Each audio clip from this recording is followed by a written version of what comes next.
hit subscribe.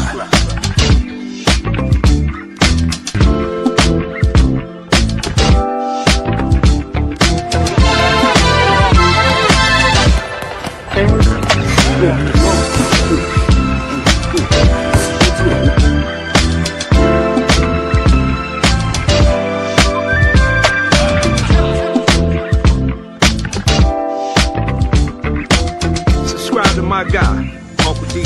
Tell him Big Bass sent you. Dennis Quillen. I'm an attorney here in Houston, Texas. I'm an advocate for black men, largely because I am a black man. I'm a black father. I have black sons. Hey, man, I do what I do.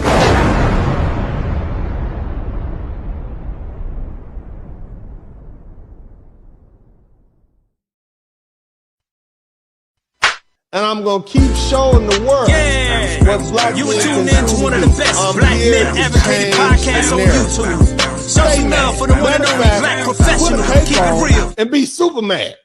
You would tune in to Dennis Podcast. Keep it moving, mama's favorite of the lovely ladies. All these YouTube men dressed for the occasion, even though he on the internet. Intellect beat you up in court and probably fist to fist. Been around the world, high value. Girl, you can't relate it. Been debated. Godfather endorsed, scared. Kevin said it. Independent black businessman. Yeah, he hood related. Probably wouldn't know a big bass. That's like it. Talk to me and I talk back. He can litigate it. Walk with me as we talk facts. He opinionated. Staying true.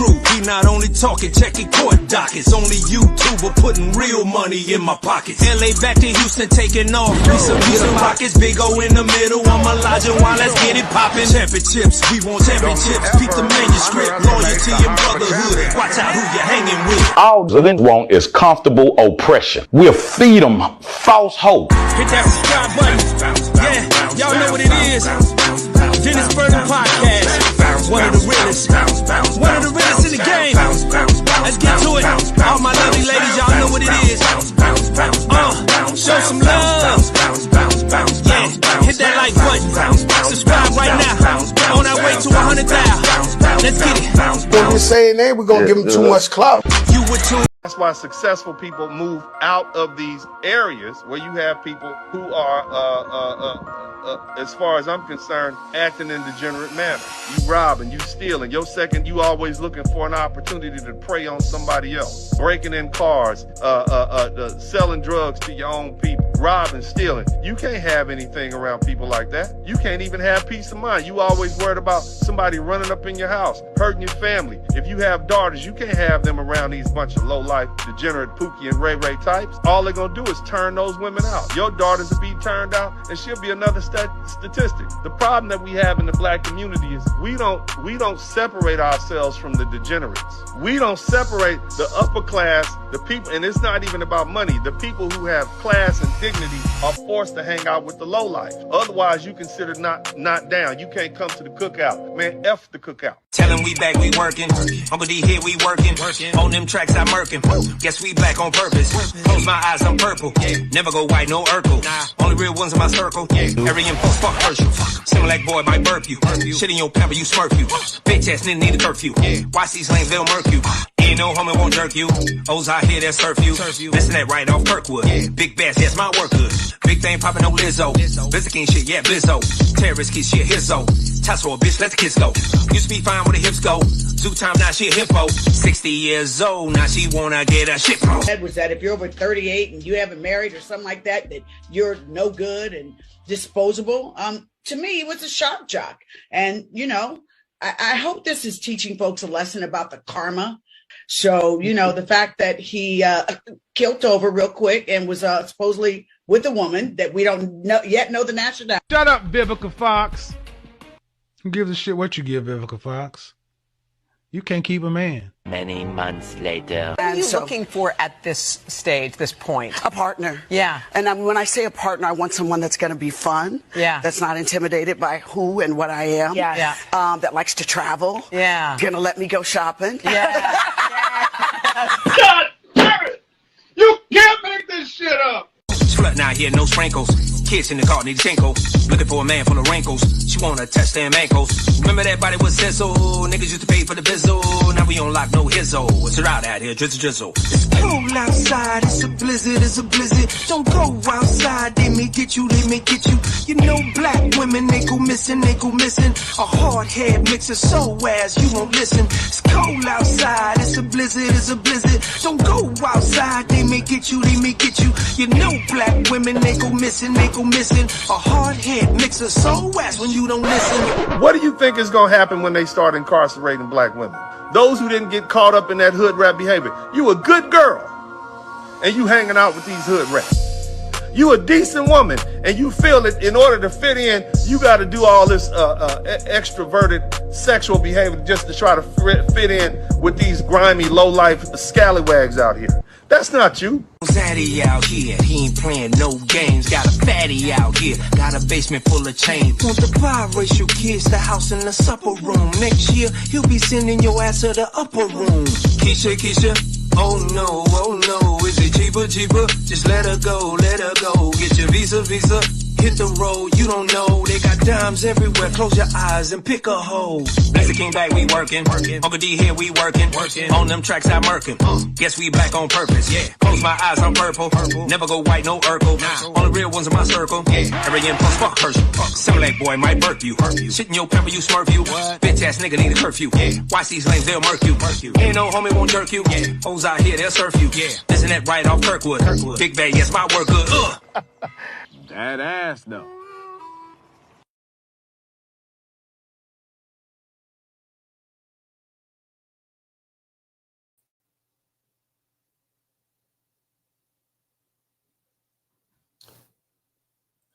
What's up, everybody? Welcome to the broadcast. Hey.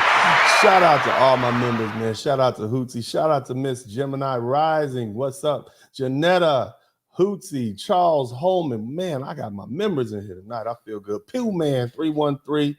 Also, Mr. 43TX, man. Boris Barracuda, all the Wrench Mob. Big up to everybody, man. Y'all like that artwork? Somebody type King Pimp in the chat room. Y'all like my new flower? Y'all like the new flower? I got somebody type King Pimp in the chat room. Somebody type King Pimp in the chat room. That's what we're going to be talking about tonight, some political pimping. Shout out to TIQS, man. Big out to all my guys. Thank you guys so much. I appreciate everybody, man. It's always good to be in. It is a true blessing to be here with you all. I don't think you realize how much of a blessing it is to be here. I got... golly, we hit that $75,000 mark. That's good. And we 75 subscribers. You know what I'm saying? I am feeling myself, feeling good, feeling all right. You know what I'm saying? I've been doing my thing. I've been enjoying myself, talking about things that I like talking about. And as you guys can see, Uncle D is a little flustered here. I was rushing over here to get this broadcast together, man. But my goodness, everybody is here. Everybody is here. I want to thank everybody for being here. Appreciate you all. So anyway, so we're going to talk about some king pimping tonight, man. We're going to talk about Donald Trump and him. Well, really, actually, we're going to talk about my brothers and sisters, my black brothers and sisters in the Democrat Party. We need to have a heart-to-heart conversation at this point. Okay, we need to have a heart-to-heart conversation at this point. Look, I'm not telling you who to vote for. I tell you to vote your interest. But at the point where your interests seem not to align, or your common sense doesn't tell you where your interest is, it's time for folks to step in. Okay. Nevertheless, let me do this.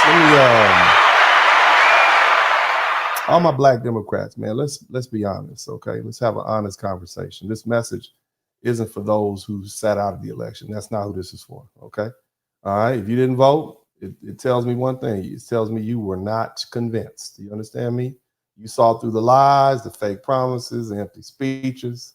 Perhaps you couldn't stomach the idea of voting for one candidate or the other. You hit the couch up. All my couch people. Where's all the people who let the who voted with the couch? All my folks on the couch. Well, yeah, type couch, okay? You weren't sold on Kamala Harris. You weren't sold on Joe Biden, the Democrat Party. You weren't sold on the Republican Party. I don't blame you. I feel you. I feel you. I feel you, player. Okay? Now, but for the 92% of black women and 72% of black men who voted Democrat, I have a question. What did you actually vote for?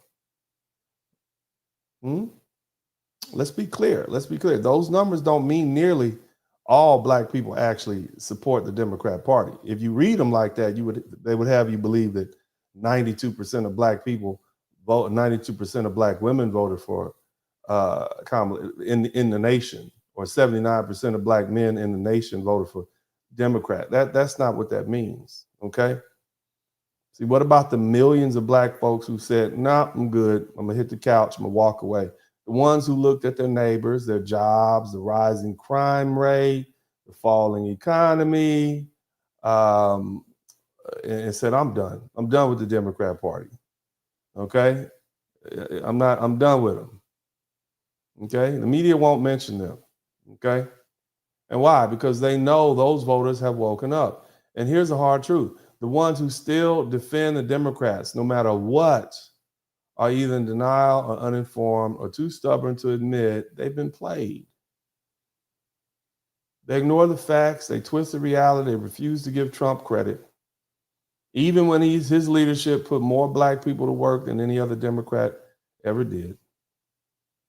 They complain about rising crime, but they keep voting for the party that lets criminals right back on the streets. They struggle to pay their bills, but they still defend Biden's disastrous economy like it was just bad luck.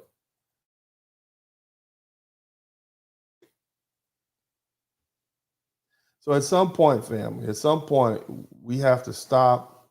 We got to stop being loyal. You got to just stop voting blue no matter who. Okay? Now, let's talk about this. I have Joe Biden was a weak leader.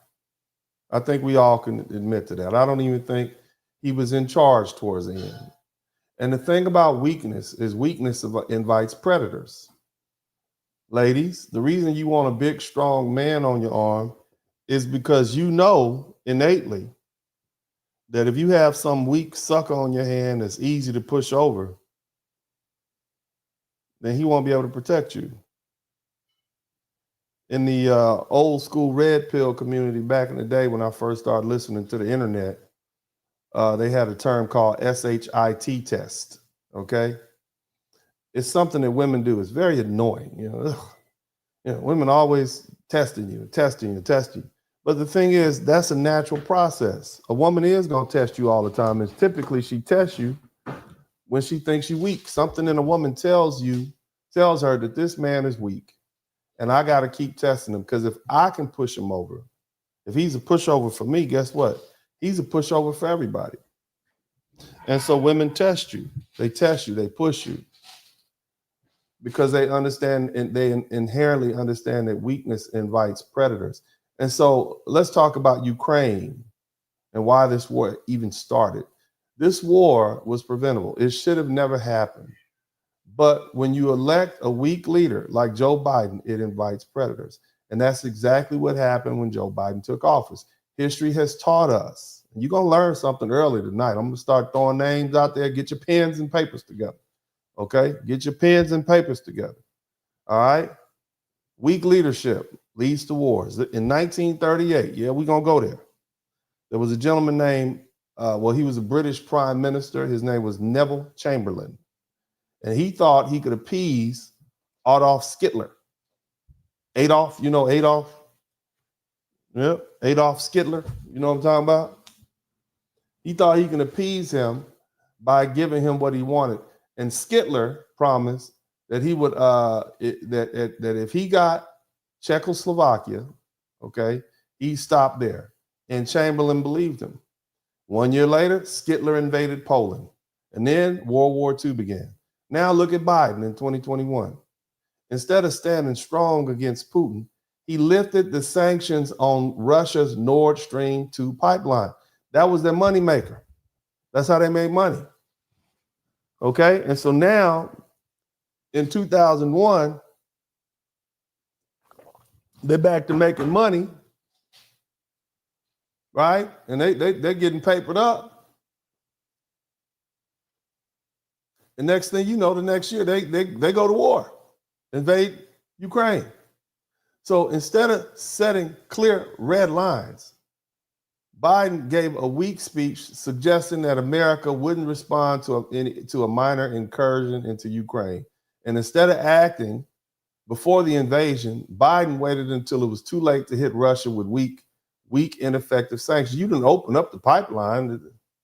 I mean, they're making money again. Natural gas, they're making money.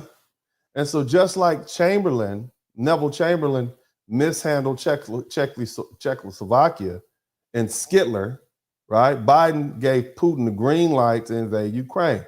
Now, under President Trump, there was no war with Russia. And the reason is because Trump was a deterrent. Trump kept Putin in check. They thought this man was crazy.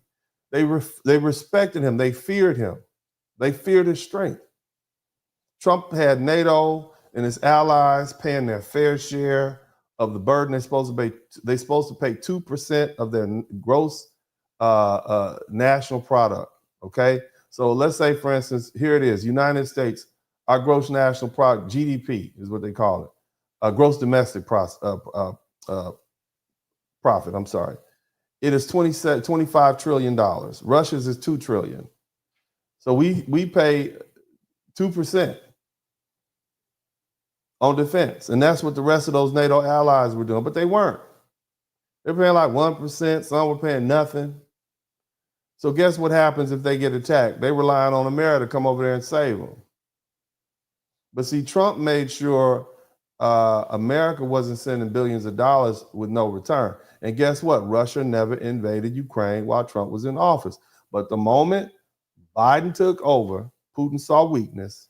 He saw a weak leader who wouldn't stand up to him. And just like any predator, he attacked when he sensed weakness. Now, America has spent billions of dollars. Some say upwards of $350 billion. I find that interesting because Zelenskyy says, I ain't get all that. He basically says, and so we're trying to find out which one of these politicians got those kickbacks. But nevertheless, we sent billions of dollars over there. Okay, and what do we have to show for it? Our economy is suffering. Our borders are unprotected. Our people are struggling just to afford food and rent. And we $37 trillion in debt. And Biden kept sending our tax dollars to Ukraine. I think he sent some billions over right before he lost, right before he got removed from office. That's not leadership. That's foolishness. So the question I'm gonna ask the black folks, all the black Democrats, I need you to come to the front of the line. My question is, why are you still voting out of habit? Because see, for decades, Democrats have counted on our votes, mine included, without giving us anything in return. They come around every 4 years, they make big promises, and then they disappear once they get our votes. And it's not like we didn't know that. We know this is what they do. Ask yourself this right now: are our communities safer? Are they safer in the past 10 years? Are the schools better? Are the jobs paying more? Has the Democratic Party done anything that actually improved your lives? Or are we still being told, just be patient, while you see all these other groups and all these other policies being funded and getting all the attention? Why have we been loyal? This is a bad relationship. What has it gotten us? It's gotten us a failing economy, high crime in the neighborhoods, open borders, draining resources meant for us, billions sent to Ukraine in a war that they can't win. And at some point, black folks, we need to ask ourselves, who are we actually voting for? Now, whether you like it or not, and I don't care if you like this man or not, Trump is fighting for peace. Trump is trying to stop another world war. Trump is making sure America is not the piggy bank for foreign wars. Trump is putting America first. And Democrats are fighting him every step of the way. And we have to make a choice. Do we stand with the leader who's fighting to protect America? Or do we keep supporting a party that drags us into endless wars, wrecks our economy, and takes advantages of our vote? I think it's pretty sure you should be pretty confident that the Democrat Party is not going to save us at all, okay? They keep electing weak leaders, and we keep suffering the consequences of it. And unfortunately, Kamala Harris would have been worse than Joe Biden. Now, let's just put the pedal to the metal here. Trump has been in office for a little over 60 days, okay? And I need all my black Democrats, come on to the front of the, come on, because I see you on the internet. Come on over here. Come on up to the front. It's been 60 days. And Trump has taken some bold actions to set America in a different direction. He has not wasted any time. We got stronger borders. We got tougher immigration laws. He labeled the Mexican drug cartel terrorist organizations. He locked down the southern border. He deployed military forces to the border. He declared a national emergency. They are scared out of their mind. He's forcing the judiciary to reinterpret or correctly interpret birthright citizenship for children born to illegal immigrants so that we can prevent people from abusing the system. How does that hurt you? He signed the Lake and Riley Act, which gives states the power to enforce immigration laws and hold federal government accountable. Democrats voted against that. For years, we had weak immigration policies that hurt American workers, and you got these foreign folks flooding our communities. And now Trump is taking action to protect your black job. Somebody type black job in the chat room. And protect your future. Everybody's been complaining about government waste. We all know the government is broken. It's too big. And this man is cleaning house with the Department of, what is it called? Department of Government Efficiency. Okay?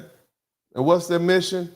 Cut useless spending, eliminate red tape, and make government agencies do their job.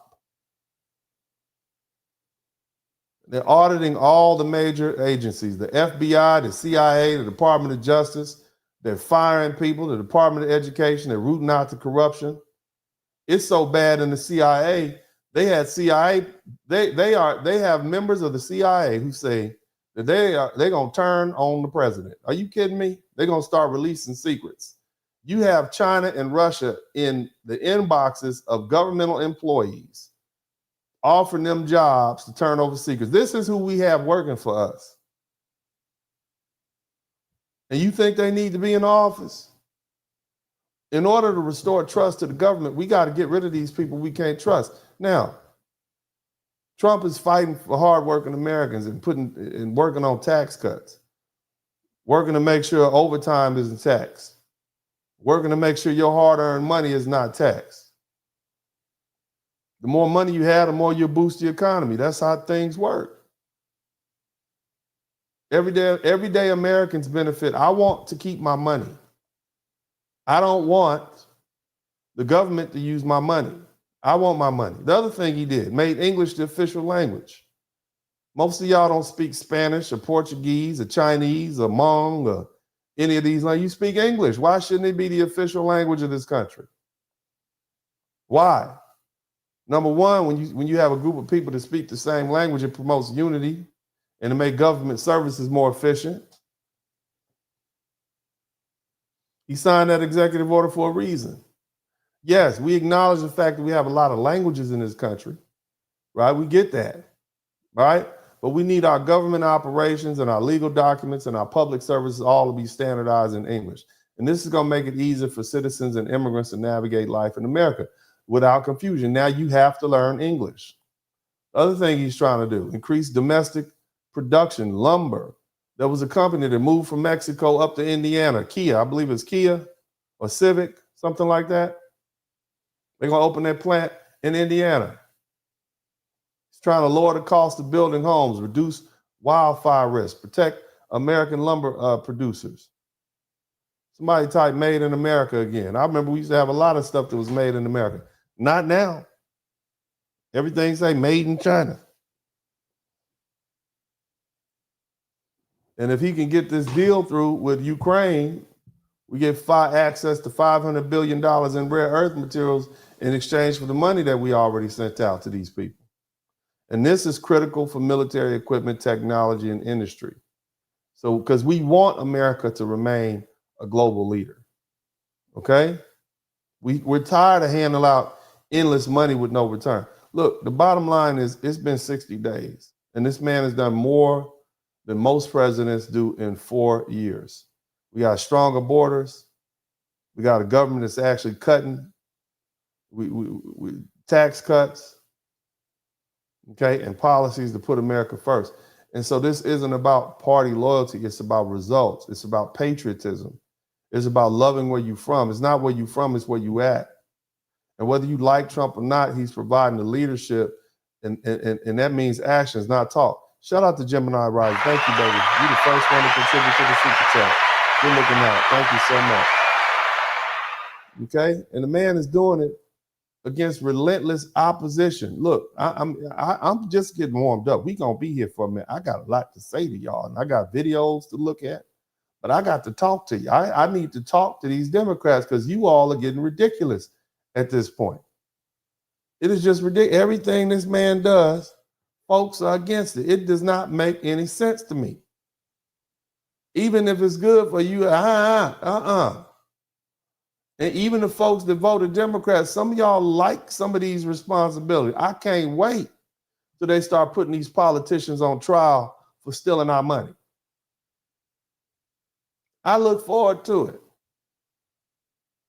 Because see, but see, the thing is, whenever President Trump poses policies aimed at enhancing the national welfare, the Democrats react in a very predictable manner. The man said, hey, let's cut this wasteful government spending.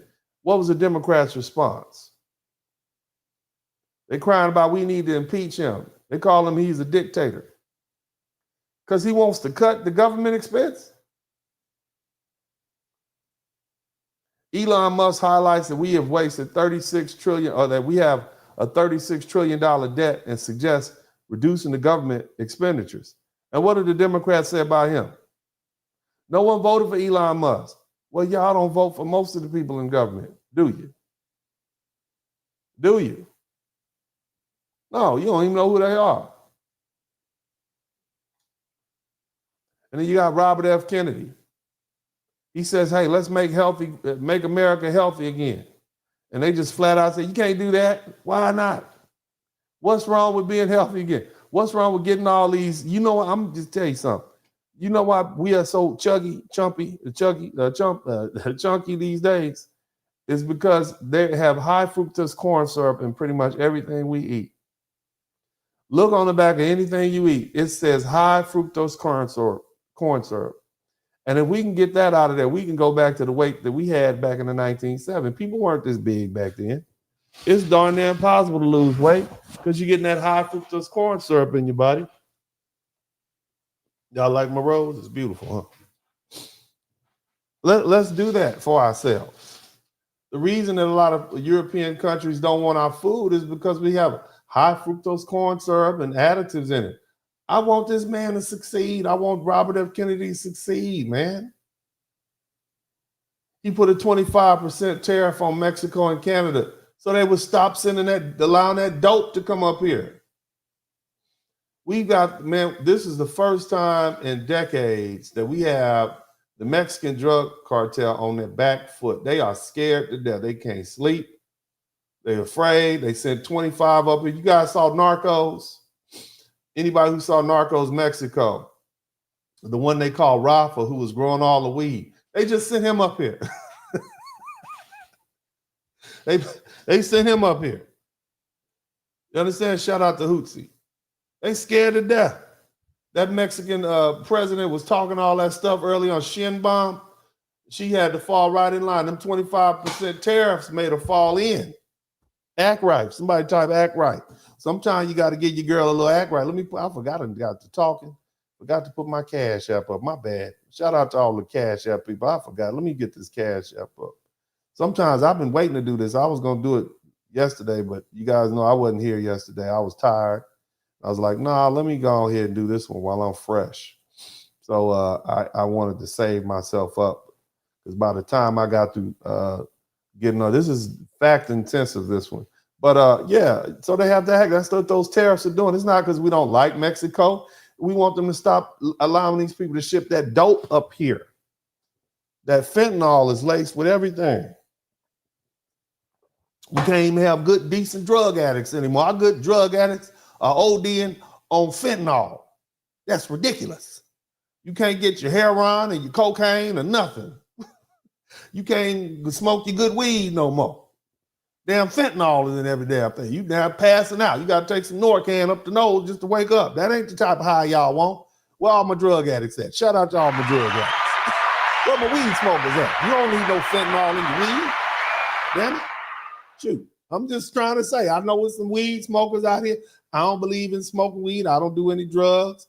Okay, I stopped drinking about 4 or 5 years ago. I used to throw back some tequila though. But back in the day, I used to throw it back. But man, yeah, I don't fool. But look, we need our drug dealers to be on what they want to be on. Okay, you did not sign up for fentanyl. You signed up for heroin, and that's what you should have. And the Mexican drug cartel just messing it up for everybody. Look, don't nobody need to be messing up your crack. Okay, you said, look, you went to the drug dealer outlet and say, hey, sir, I would like to purchase, let me purchase 2 nickel bags and a 5-ounce sack of crack. Okay, and that's what you thought you was gonna get. You gave me a little $35, $40, and you went on back. The next thing you know, you got fentanyl. You laid out on the floor, bent up behind your knees, okay, because they done put fentanyl in it. That's not what you bargained for. Trump is trying to fix that for you. Okay, all my cocaine snorters, everybody, all the white folk in the chat. I know y'all be snorting. Shout out to Mr. Tolbert. I know y'all be snorting that cocaine. Y'all keep them in business. That white girl. You know what I'm saying? You don't want fentanyl in that. I'm just saying. I'm trying to help y'all. Right, man. Stay off them drugs. But anyway, you got people like Tulsi Gabbard. She's saying that we want to talk about the Department of Defense funding these labs in Ukraine. What y'all been doing with them labs? Huh? And then what do? They label her a puppet, a foreign adversary. What? See what I'm saying? I mean, just think about it. We trying to get rid of childhood chronic diseases. We trying to shut down the border. Okay, we want some tax reform. We want some accountability. Congress. We want border security. We want commuter safety. We want women's sports to be for girls and women, not boys in dresses. You understand? We want the IRS to be shut all the way down. What if they came up and said, yeah, y'all don't need to pay no taxes this year. Y'all good. That's what we want, okay? We don't want to pay no taxes. All right? Now, that being the case, let's go ahead and discuss the matter at hand. I want to follow up with this hot mess.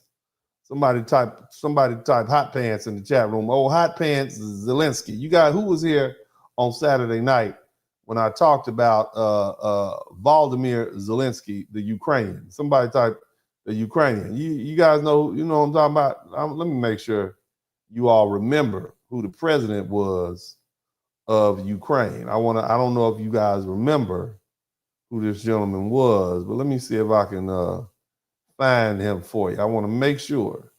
Let me see if I can pull up the right video footage. This is the Ukrainian president. He came over to the U.S. on Friday, okay, and he visited the White House, and the objective was to sign off on some documents.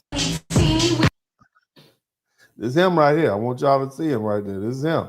This is the president of Ukraine right there. That's him. That's their president. That's him right there. Okay. Hot pants. Somebody type hot pants in the chat room. Oh, hot pants came over here. All right. And he cut up. He acted a whole fool out there in these that's him. That's the president. No hot pants right there. tipping, and this man right here, that's him. Sure is. That's him. That's him, y'all. Shout out to Wanda Rogers. So this man is where we've been sending our money to. Now, it's a lot of people that have a lot to say about this gentleman. I want you to hear what the Ukrainians have to say about it. So I don't know why Ukrainians are super supportive of him, just because they made a movie where Zelenskyy was a superstar, and there was a movie where he's approaching him. There was a comedy show in Russia that's called KVN. How I know? Because I'm a singer. I was also there and singing there, for your record, okay? And when you're saying that Zelenskyy is so good for Ukraine. So basically, even the people in Ukraine are like, why do we elect this fool? Somebody type hot pants Zelenskyy in the chat room. Hot pants Zelenskyy. That's who he is. That's who he is. Ukraine, this person has nothing to do good with Ukraine or Ukrainian people. I was younger, and if you Google Kazaki music band, exactly how it is on the screenshot, you hear that? You can look at his video footage. You can watch. This is the dude trying to lead us to World War III. His music videos, and he's dancing. This is who Joe Biden has been sending checks to. This is who Hunter Biden was over there visiting. Okay. They're on a pole dance. So what my point is, this person always wanted to be up high over there with. He always wanted to be famous. That's what she's saying. This person always wanted to be famous. Remember that. Remember that. All possible ways. He will not stop from getting what he wants, regardless of the way it should be. If he needs to sell his mom, how we say in Russian language. If he needs to sell his what? I don't know what she said.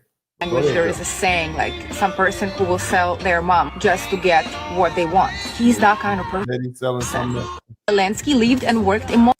He lived and worked. You see what I'm saying? So this is your children, especially those of you all. This is who we're sacrificing for. Oh, hot pants Zelenskyy. Now let me show you. Let me show you. So what happened in the White House? Look at that. Look at that. That's some fake stuff. Shout out to D-Man. Thank you so much, man. Did I get everybody up in there? Yeah. Let me make sure. Wanda Rogers. Thank you, Wanda. Wanda came through twice. But so he decided to visit the White House, and he wanted to tussle, have it out with Donald Trump. And I'm gonna give y'all the lowdown. I'm gonna tell you everything. You're gonna learn. You're gonna leave from here being more knowledgeable than anybody else on this. This morning, President Zelenskyy now claims he's ready. Now, so let me kind of lay it out. So Zelenskyy came to visit the White House on. Well, let me start here. How did this war start? When I talk, and look, I know this is not the typical Black YouTube discussion, but y'all, we smart folk over here. We're brilliant. And the thing that I noticed is that Black people, especially foundational Black Americans, have become far more sophisticated in our desire to be knowledgeable about politics and what's really going on. And so that's why we got so many people in here. Okay. And, I know this is not the typical conversation that Black folks have, but, you all aren't the typical crowd. That's why you're here with me. Even though Uncle D can be a little messy, sometimes I'm a little messy, hot pants, King Pimp. I know how to get you in. But here's the thing. On March 1st, and we talk about Friday, we witnessed, the whole world witnessed the U.S. and the Ukraine relationships go down the tube. And America's role in the war has changed. We're not going to be the financier anymore. Basically, Donald Trump and the Ukrainian presidents, Vladimir Hot Pants Zelenskyy and King Pimp Donald Trump met in the Oval Office with wingman J.D. Vance, okay? And the goal was, look, we're going to sign this deal for some minerals, and that's going to benefit both nations. That was supposed to happen. It was supposed to be a diplomatic victory. Quick little, turnaround. They were going to have lunch afterwards, sign the agreement, and what ended up happening, there was a high stakes showdown. See, Zelenskyy expected to keep getting these blank checks, weapons, money, and more of an American commitment. But Trump said, no, we're not going to do that. I'm not funding this endless war, especially since you're about to lose anyway. You can't beat Russia, okay? So no more free money, no more blank checks. And then, shout out to Tame Chaos. And then Hot Pants. Yeah, that's right. We sophisticated blacks, Tame. We snooty. All my snooty black people up in here. Shout out to you. Shout out to all the snooty black folk. We chilling. We somewhere with our feet up. You see what I mean? So shout out to all my snooty black folks, the men and the women. But so back to the subject here. So Hot Pants got mad and he tried to front Trump off in front of the media. And then Trump didn't back down. And he told Zelenskyy, look, make a deal with Russia or we out. We done. You can't win this war. But nevertheless, the minerals deal didn't get signed. Ukraine's guarantee for support was ghost like Casper. And then Trump told him to get on up out. He literally put him out the White House. And so Zelenskyy on his way back to Ukraine stopped off in Great Britain. And, he started begging over there. Okay. And so he went over there and they made a few commitments for him and whatnot. But the origins of this war was that they say Russia started. Now I'm gonna go through a little video footage because this is a good place to just kind of break this up. And you guys just roll with me on this video footage. And you're gonna I'm gonna give you a play-by-play. I'm gonna break it down in a hood way. Let's break it down. Look, I want you to hear this first. Ми давно попереджали. Ми говорили про це. Терор не обмежується нашими державними кордонами. I know you don't understand what he's saying, and it's probably impossible to read what's at the bottom. But basically, he said early in the war, Ukraine sent missiles to Poland, NATO, and then Zelenskyy tried to convince the world that Putin did it. So this dude is a liar. You understand what I'm saying? That's the first thing I need you. This dude is slick as pig snot, and he's a liar. Okay, and this is him trying to explain. Вже поширюється на територію Молдови. А сьогодні російські ракети ударили по Польщі, по території нашої дружньої країни. Загинули люди. Прийміть, будь ласка, співчуття від усіх українських братів. Скільки разів Україна will have to send their sons and daughters exactly the same way as we are sending their sons and daughters to war, and they will have to fight because. Did you hear that?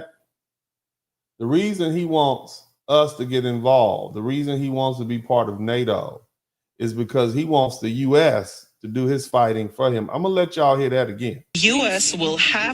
This is, and just to keep in mind, this is the person that Joe Biden and Kamala Harris wants to support. Okay, keep listening. To send their sons and daughters exactly the same way as we are sending their sons and daughters to war, and they will have to fight because it's NATO that we're talking about, and they will be dying. You hear that? He wants to send your sons and daughters to fight in Ukraine. Most of y'all don't even know where Ukraine is. You all thought Ukraine was a animal at the zoo. That's what you thought. You thought Ukraine, you going to see the Ukraines? Yeah, I love Ukraines. They so beautiful. That's what you thought. You don't know where Ukraine is. He wants to send your sons and daughters, and the one place that black folks are overrepresented is the military. This is what your son and daughter went in there so they can pay for college, and now he like, nah, we're gonna send them over there to die. Look. Send them Americans, send them gringos over here. You see what I'm saying? I just want you to understand that. Now, this is who you're dealing with, okay? Now, here's the cold part about it. I want you to check this out. This is a video in Ukraine right now. The way they have you tell it, it's decimated. It looks like, a tornado hit it. And people keep asking me, Will, why are you out there? Be safe. What's it like? And I say, this man is in Odessa, Ukraine right now. Look at that. So I'm in Odessa, Ukraine. And people keep asking me, Will, why are you out there? Be safe. What's it like? And I'll tell you what it's like any other place, any other city. Yeah. Totally like normal. I mean, last night. This is what we're paying for. This is what our $350 million is paying for right now. Shout out to Martell Prayer. When I first got here, I went to get some food. It was about 10:30, and there's just a military line in the streets. And I think just to put in place the curfew, there's a 12 o'clock curfew or an 11 o'clock curfew or something. It looked like a normal day. They got a They got a fight going on in the one section of it. I know, but definitely when I got to the hotel, they said you can't leave here after 12 o'clock at night. So there's obviously things in place that make you think, oh, there's stuff going on. But now, walking back from the beach, going dark. You going to the beach, little blonde hair dude, going to the beach. You chilling. Everyone's about, places open, shops open. Totally like normal. Ukraine, if you just dumped me here and didn't tell me I was here, I wouldn't ever think there was a war going on. Genuinely wouldn't. As long as they keep sending us money. Now, the other thing you need to understand is they are literally snatching people off the street too. Take a look at this. Okay. That's the military. I showed some videos like this the other day. This is the military police snatching folks off the street. Зараз запхали в усе і все. Ну і такі зараз реалії України. Ти нічого не зробиш з тим. And that's something, they just snatched him and his bike off the street. They sending them boys, they sending them all to the front line. All fight for the country. That's what they doing. Look, here's another one. That's the mother right there. They trying to snatch her baby, put it in a chicken and scream.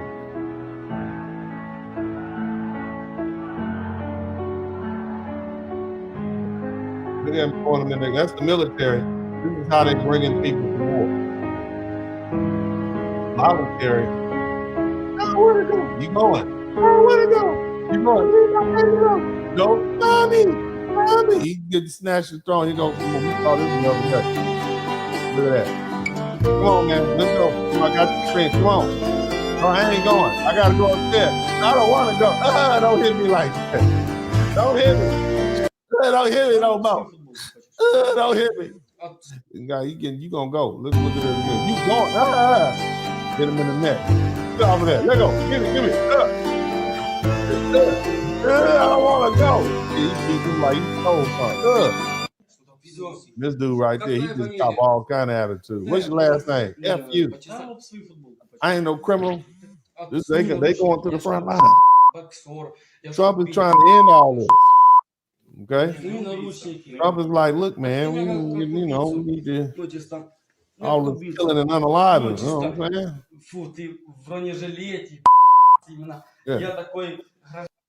Yeah, so Trump was like, nah, we need to get rid of this. Now, the thing is, as they say, you can fool some of the people some of the time. You can fool, some of the people all the time, but you can't fool all the people all the time. So a lot of black folks can see through this foolishness.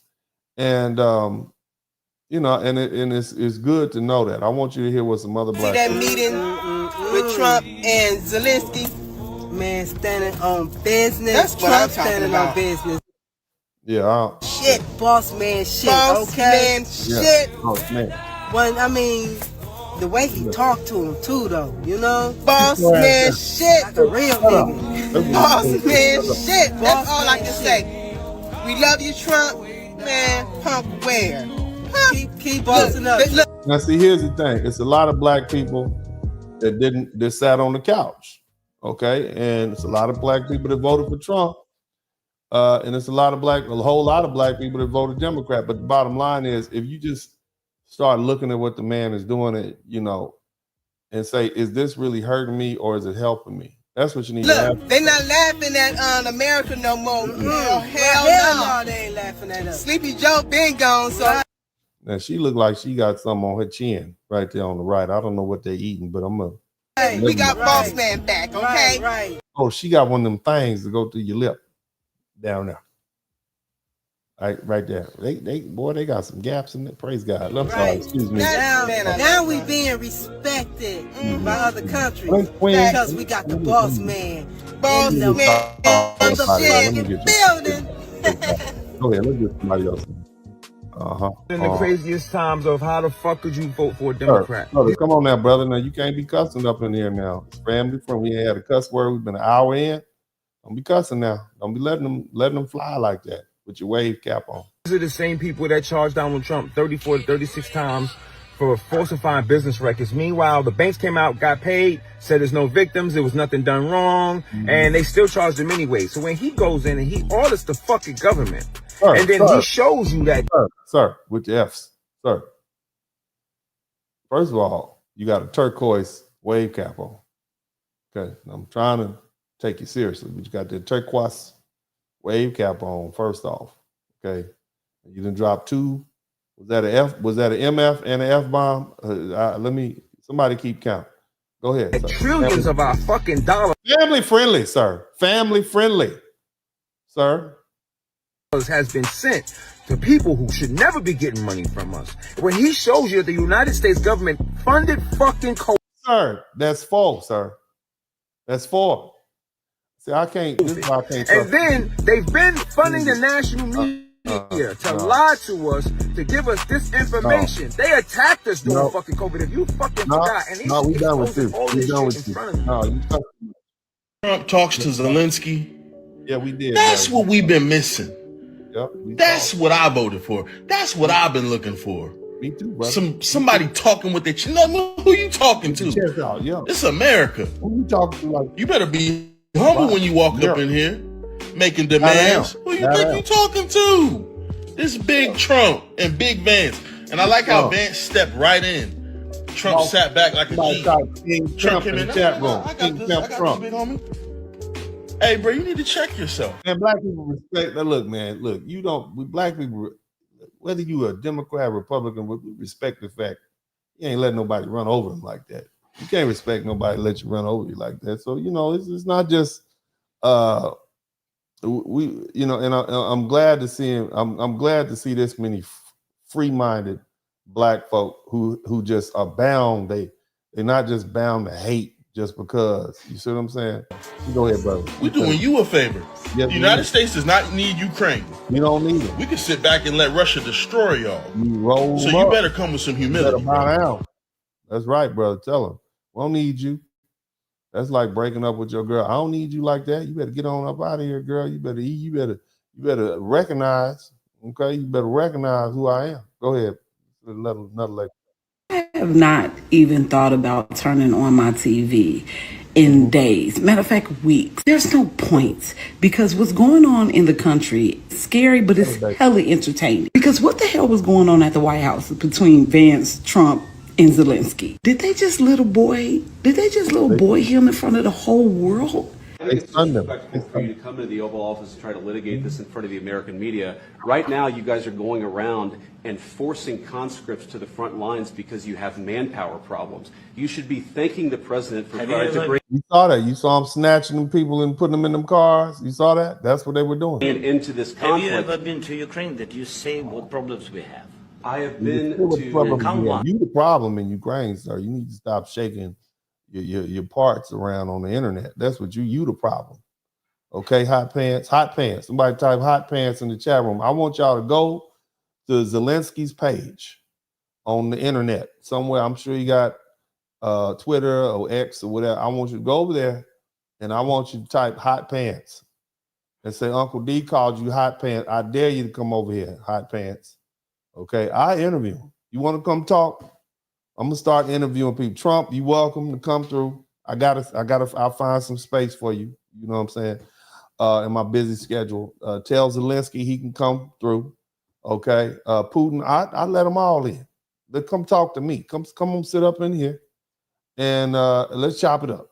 Let's talk like some real boss players. Real boss players. We'll chop up some game. I'm gonna school you on some things that you missed. Because clearly you have no game. Okay, hot pants, you have no game. Your game is weak. You messed up the money. You went up in the White House, got beside yourself. You didn't stay in your lane, and you got hit. That's what happened when you don't stay in your lane. You riding down the highway and you going lane to lane like that, you gonna get hit. You didn't stay in your lane, playboy.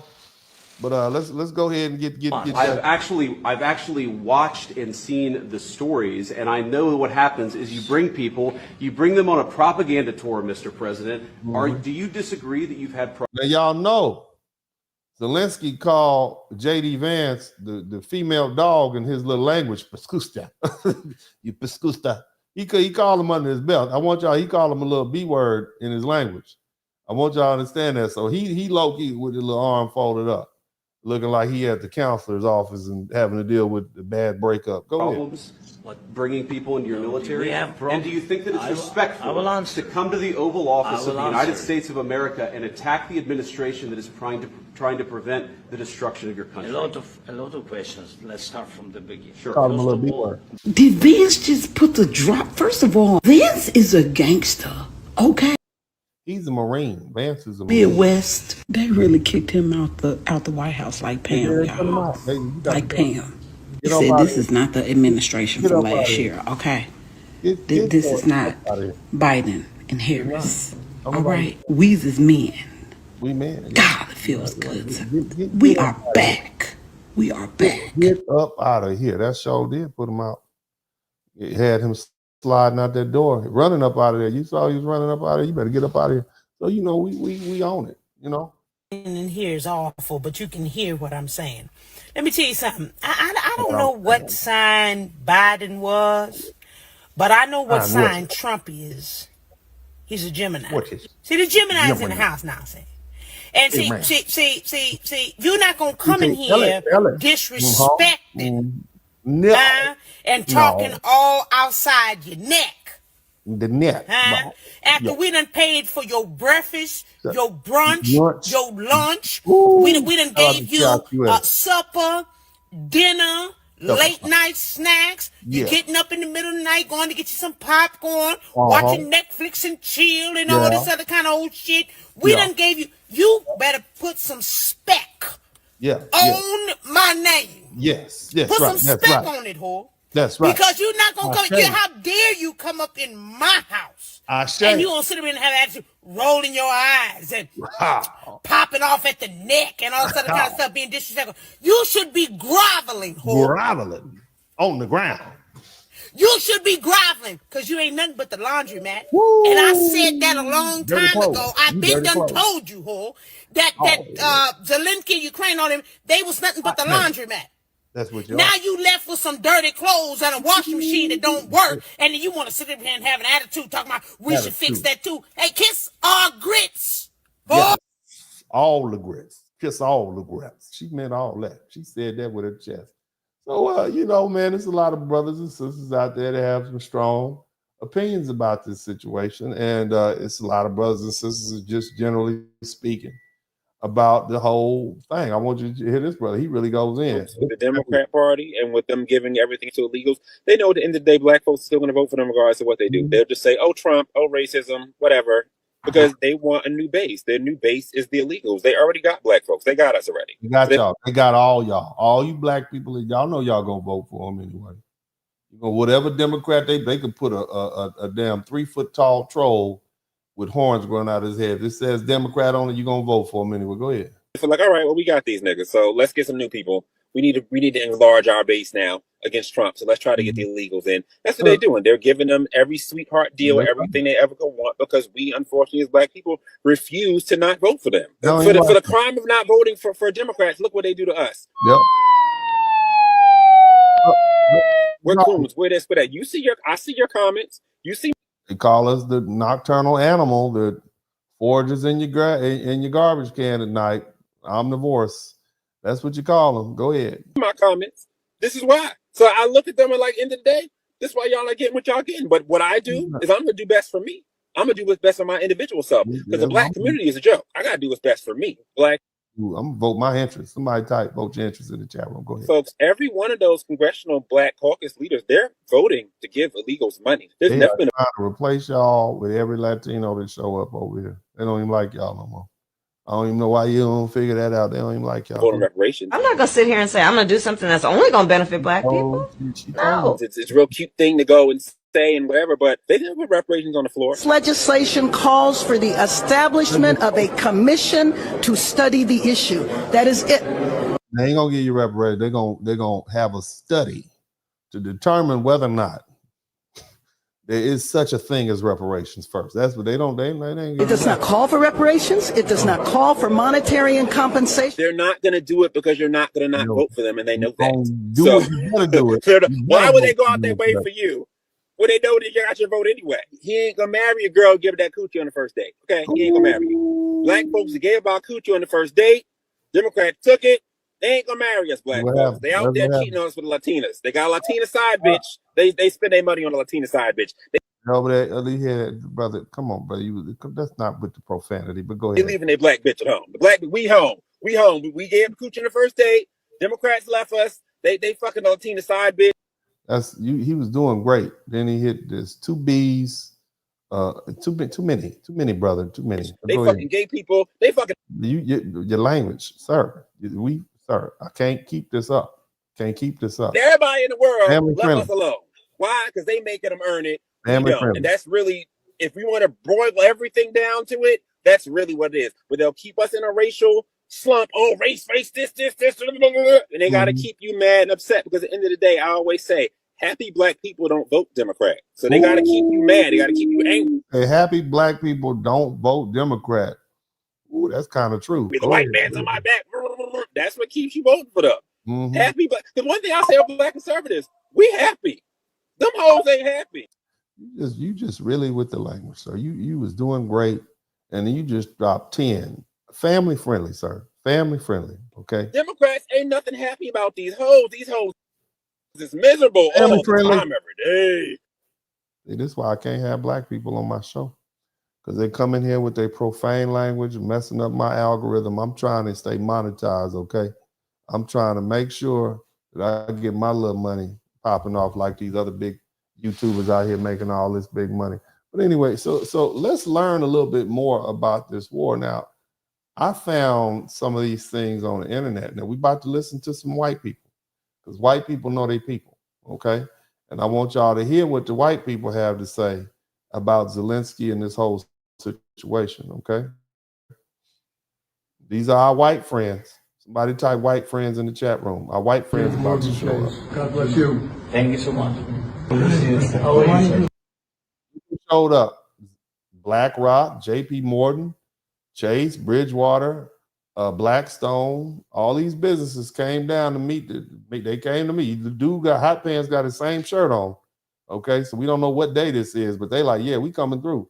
So basically, Trump's plan was to get this mineral deal signed and send a whole bunch of Americans and folks over there to do business, so they would be so integrated that Russia would be like, well, we can't invade them now. America's over there.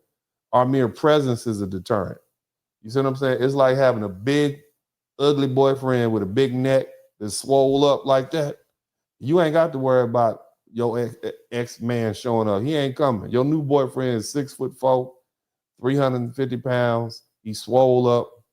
Okay, he ain't a handsome looking man. You know, he's like, hold on a minute. He might headbutt me into tomorrow. Okay, that's the deterrent. That's what America is. Okay, you know, Ukraine could have been over there making us some sandwiches, sitting on the front porch, and your ex-boyfriend Russia drive by like that and see this big dude sitting on the front, like, he don't want to come over there.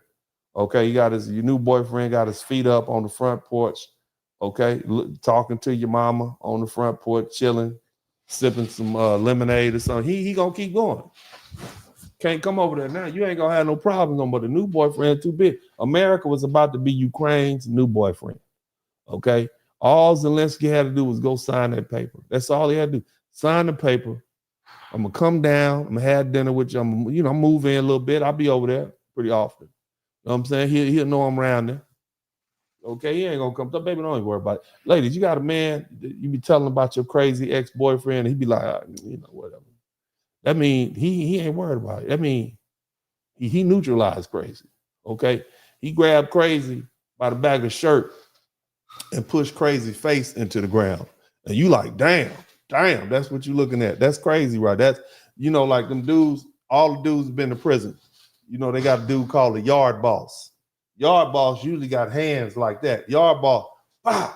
The reason prisoners slap each other so they don't leave bruises. So they just, bah! So the yard boss hand like that damn big. He just take up the whole side. So you with the yard boss now. Your boyfriend is the yard boss, ladies. America's the yard boss of the world. We just sit down, sit, bow. That overhand, the hand that come from up here down, bow, just the whole side, That's it. Hurt your neck and your face at the same time. Yeah, we America's a yard boss. Russia don't want none of that. We're gonna be over there sitting cocked up like this. Yeah, with our feet up and some work boots on and probably some black dickies. Over there with some black dickies, yeah.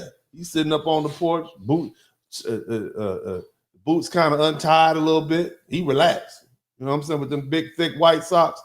That's him. That's him right there. Ain't nobody coming through. New boyfriend, old boyfriend, he just gonna pass by like he's sending drones. He calling, I heard she got a new man over. Yeah, he cool. His name is probably like something like Jerome or Dante. Who said them names like that? Yeah, he the yard boss. You know what I'm saying? Real chill. Yeah, you know. Don't look like he lift weights, but he's strong as hell. Got like no neck, big shoulders. Yeah, that's that yard boss. That's that yard boss right there. That's what America's gonna be. And so we was gonna send all these people over here. Great to see you. Send our people over there. No, he was ready. We coming. We're gonna come over there. We're gonna get this money. All right, we're gonna bring all that back over here. But then your boy, he start cutting up. You acting a fool. Right? He said, well, what else am I gonna get? You ain't gonna get nothing. Okay?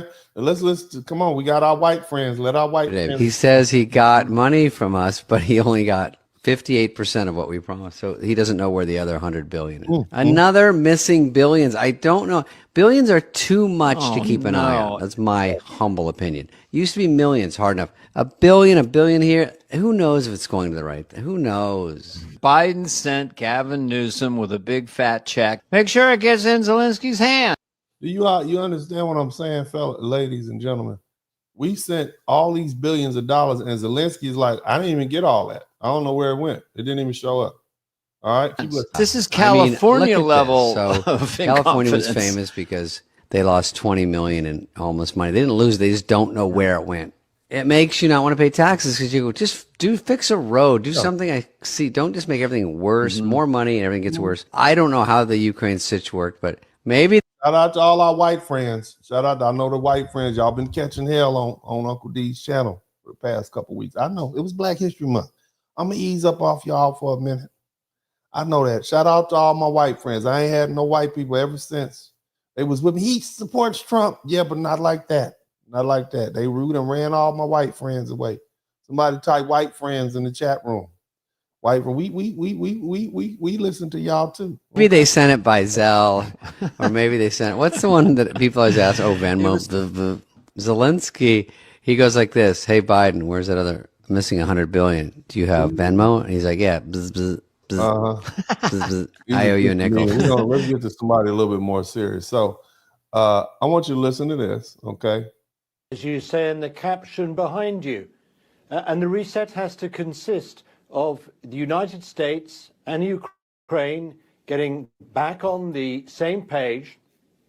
And President. All right, so Zelensky took his hot pants self over to England and was telling on what Trump didn't do and whatnot. And they like, that's cool. We understand. We embrace you as a brother, but you need to get Trump back on the line. You better go on back over there to get your smack down. We need him over here. We are not about to fight this battle for you. And so, this is what dude is saying. This is what they were saying yesterday. Like, nah, you need Trump. I know you don't like him. He might handle you rough, but he's the one that you need. Okay, we don't have it like that. President Zelensky giving his unequivocal backing to the initiative that President Trump is taking to end the war and to bring a just and lasting peace. In other words, translate, take your butt back over there and say you sorry because you need that money. We're not about to send our little troops over here to fight for you, Ukraine, sir. To Ukraine. And the Europeans, George, too, they need to back the calls for a ceasefire. And by the way, I think that Ukraine should be the first to commit to a ceasefire and defy the Russians to follow. And then as part of the unfolding plan for this negotiation, the Europeans and perhaps some other countries too have got to consider how they are going to put forces on the ground to play their part in providing enduring security and deterrence for Ukraine. Now, that's the reset that we're looking for. That's what the All right, somebody type boots on the ground. Let me translate what boots on the ground means. Basically, they're saying boots on the ground translates to we're going to put our military on the ground. Okay. Now, the thing about it is America has made a pact or a contract with other European countries called NATO. Okay. And they've agreed since World War II that if you get attacked, then we got your back. All right. You get attacked, we got your back. So what happens if England and France put boots on the ground in Ukraine and America is still part of NATO? What does that mean? Huh? What does that translate to? Huh? What does that mean? That means that we are obligated to do what? Put American boots on the ground. We are obligated to do what? Huh? Have to send their sons and daughters exactly the same way as we are sending their sons and daughters to war, and they will have to fight because it's NATO that we're talking about, and they will be dying. This is what this translates to. Now, what Trump has been doing is he's been maneuvering. He's saying, look, y'all need to pay your bills. Y'all need to, we talked about GDP earlier, gross domestic progress. They're obligated to pay 2%. And now Trump is saying, well, now I want y'all to pay up to 5%. Okay. Now, what is he trying to do with that? When a person is trying to drive, giving you a price that you can't pay, what are they really trying to do? They're trying to end the sale. You understand what I'm saying? Basically, Trump is trying to get us out of NATO because we don't want to have to put boots on the ground. Let me let you hear what the British Prime Minister said the other day, right? In response to old hot pants coming over. I want you to understand that what Trump is trying to do, because some of you all you think it won't affect you until your nephews and your sons and your daughters end up having to go to the military. Listen to this. Margaret, it is impossible to have an economic deal without a peace deal. The sine qua non for an economic deal is that Ukrainian leadership wants a peace deal. I thought this was a building block towards. In other words, they're saying Ukraine doesn't want peace. What we want is to commit other people to come fight our fights for us so we can keep hanging out like the little white dude said. Okay? Well, it was supposed to be, but President Zelenskyy came into the Oval on Friday. There were three things that were going to be done. There was going to be a press conference. There was going to be a private lunch with 16 of us. And as you could see from Dan Scavino's the post on his X account, we were already set up to sign the deal. So it's unclear now. President Zelenskyy has thrown off the sequencing. And Margaret, let me tell you the most tragic part of this. The President Trump's idea for this economic arrangement was to further intertwine the American people and the Ukrainian people and show no daylight, to show the Russian leadership that there was no daylight. And President Zelenskyy came into the Oval Office and tried to relitigate in front of the world the deal. And the place to have done it would have been in the private lunch. And so that is what this was about. God bless you. Thank you so much. All right, you're going to have American contractors, American business, American interests over there. Great to see you.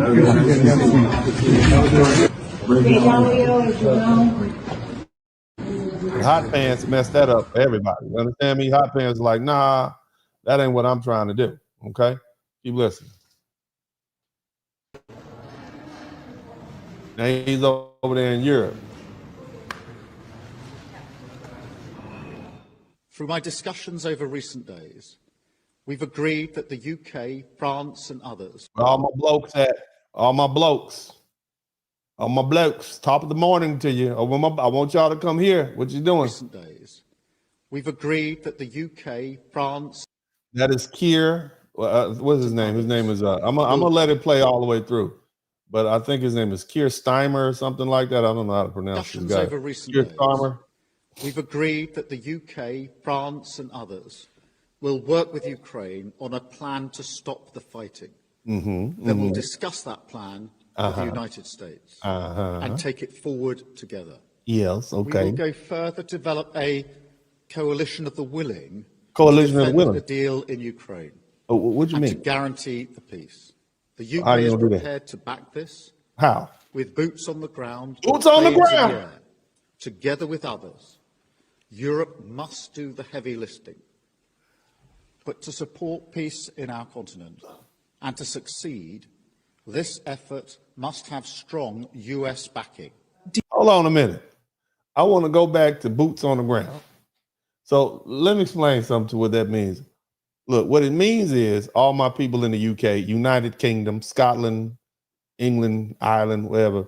That means you all, instead of fighting Muhammad at your house, trying not to get stabbed on Oxford Street, they about to ship y'all off to Ukraine. Okay, like they and anybody who's visited the Great Britain or the UK, there's a lot of people from the Eastern Bloc there, and the Ukraine would be considered the Eastern Bloc. They about to ship y'all. So I'm just letting you know now.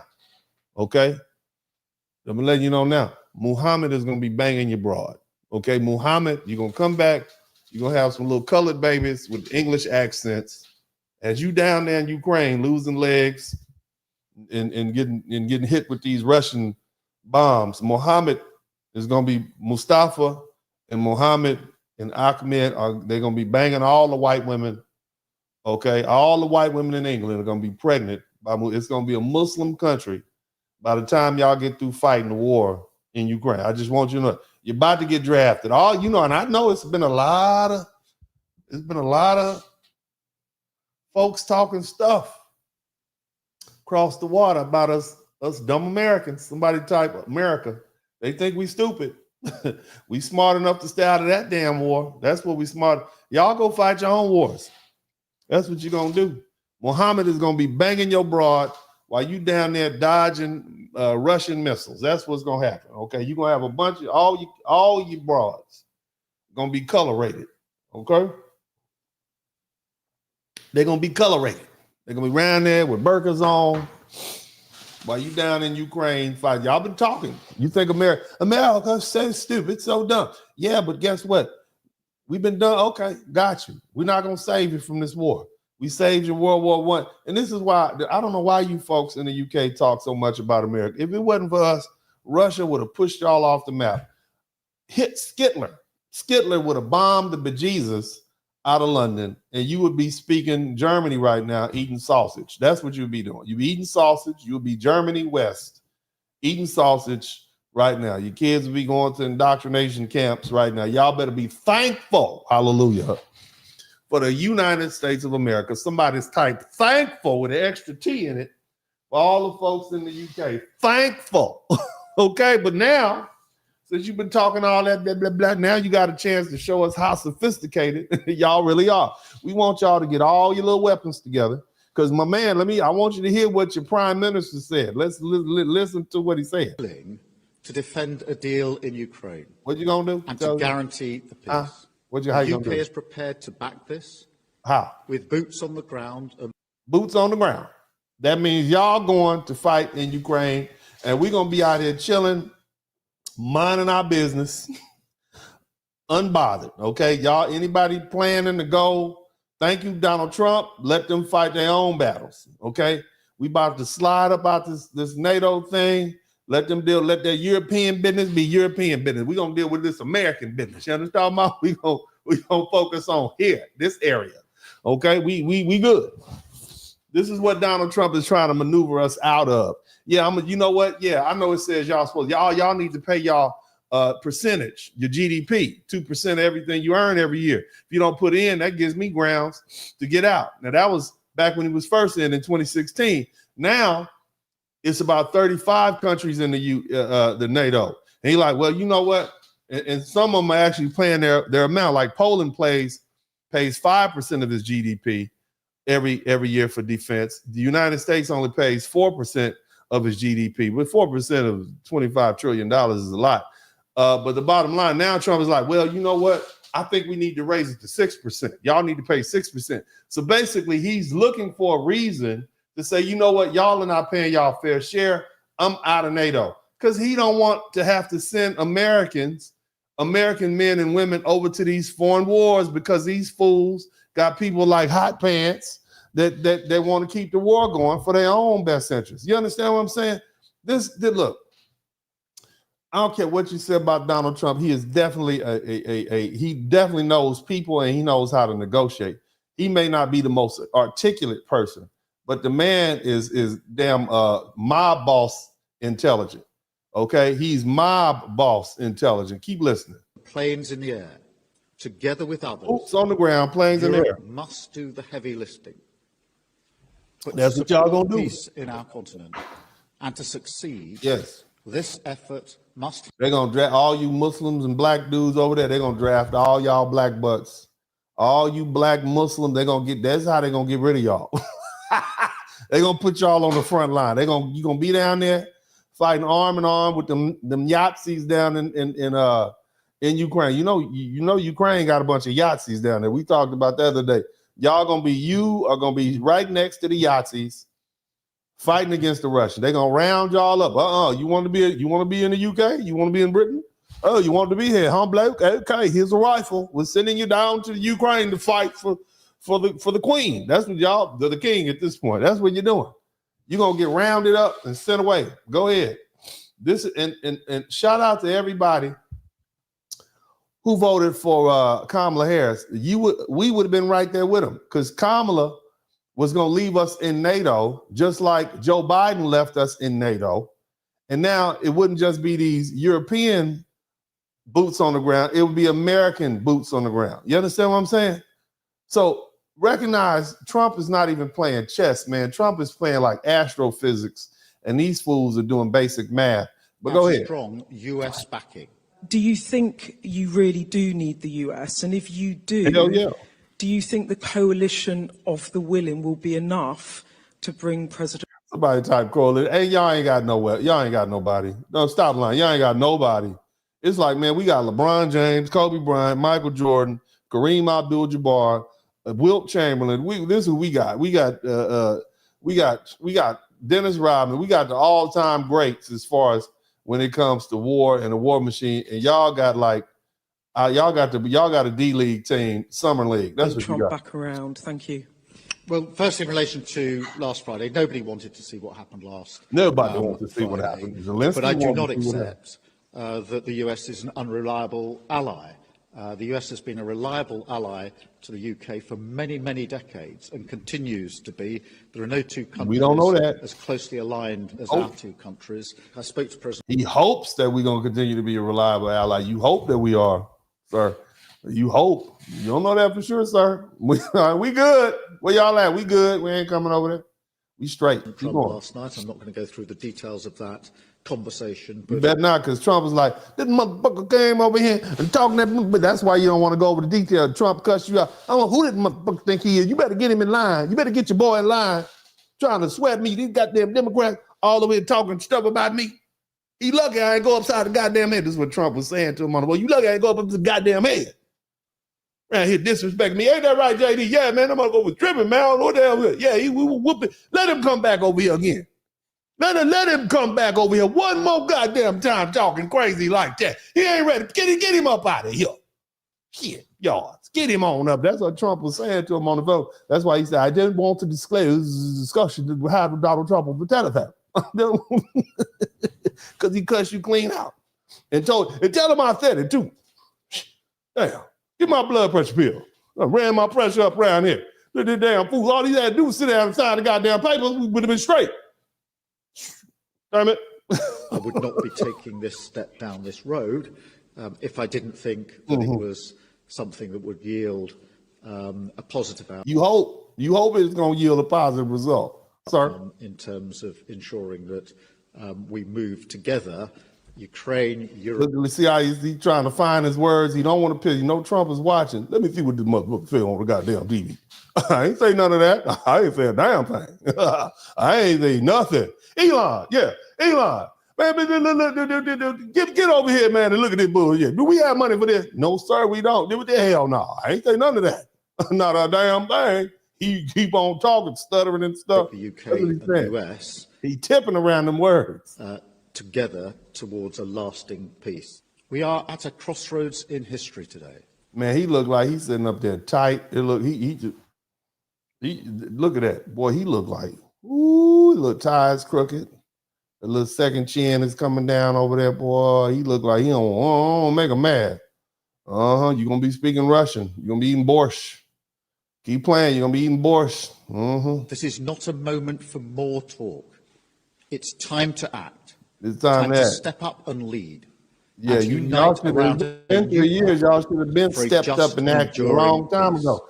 Go ahead. Let's see what Little Hands got to say. Claiming Vladimir Putin is going to get the Nobel Peace Prize this year, or that he should be the Man of the Year of the Humanitarian Association. Absolutely. What we're arguing here is he has a very large country. They're in full war footing. They're cranking out weapons now at a war footing pace. In other words, Russia is whooping butt. Okay, we're not saying y'all better bow down. Y'all need us. We won't raise that price up. And we need to figure out, is there a way to get them to stop the war? And the only way you're going to do that is to get Russians engaged in negotiations. Yeah, Russia wants its broad back. We're going to talk about that a little bit later. Russia wants all of its little Union states back that they lost in 1990. Something the Europeans haven't been able to do, the Biden administration wasn't able to do or didn't even try. That's the goal here. It's that simple. Can we try to sit with them and figure out whether there's anything, what are the Russians' demands? Under what conditions would the Russians be willing to stop this war? And as I said, we don't know what those are because we haven't talked to them in 3 years. That's the singular goal here, is to try to bring about an end to this conflict, and it begins by getting them to the table. Ultimately, like any truce, like any peace agreement anywhere in the world, those things will have to be enforced, they'll have to be enduring, there'll have to be safeguards put in place. Everybody understands. Who won't enforce it? We not enforce. Don't send us over there. We ain't going over there for what? They don't even like us. Go ahead. But it begins with the first step, and that is engaging them to see if it's even possible. Because if it's not possible, y'all hear that? He got a little lift. It looked like he fought real hard to not have that lift. Ultimately, like any truce, like any peace agreement anywhere in the world, those things will have to be enforced, they'll have to be enduring, there'll have to be safeguards put in place. Everybody understands that. But it begins with the first step, and that is engaging them to see if it...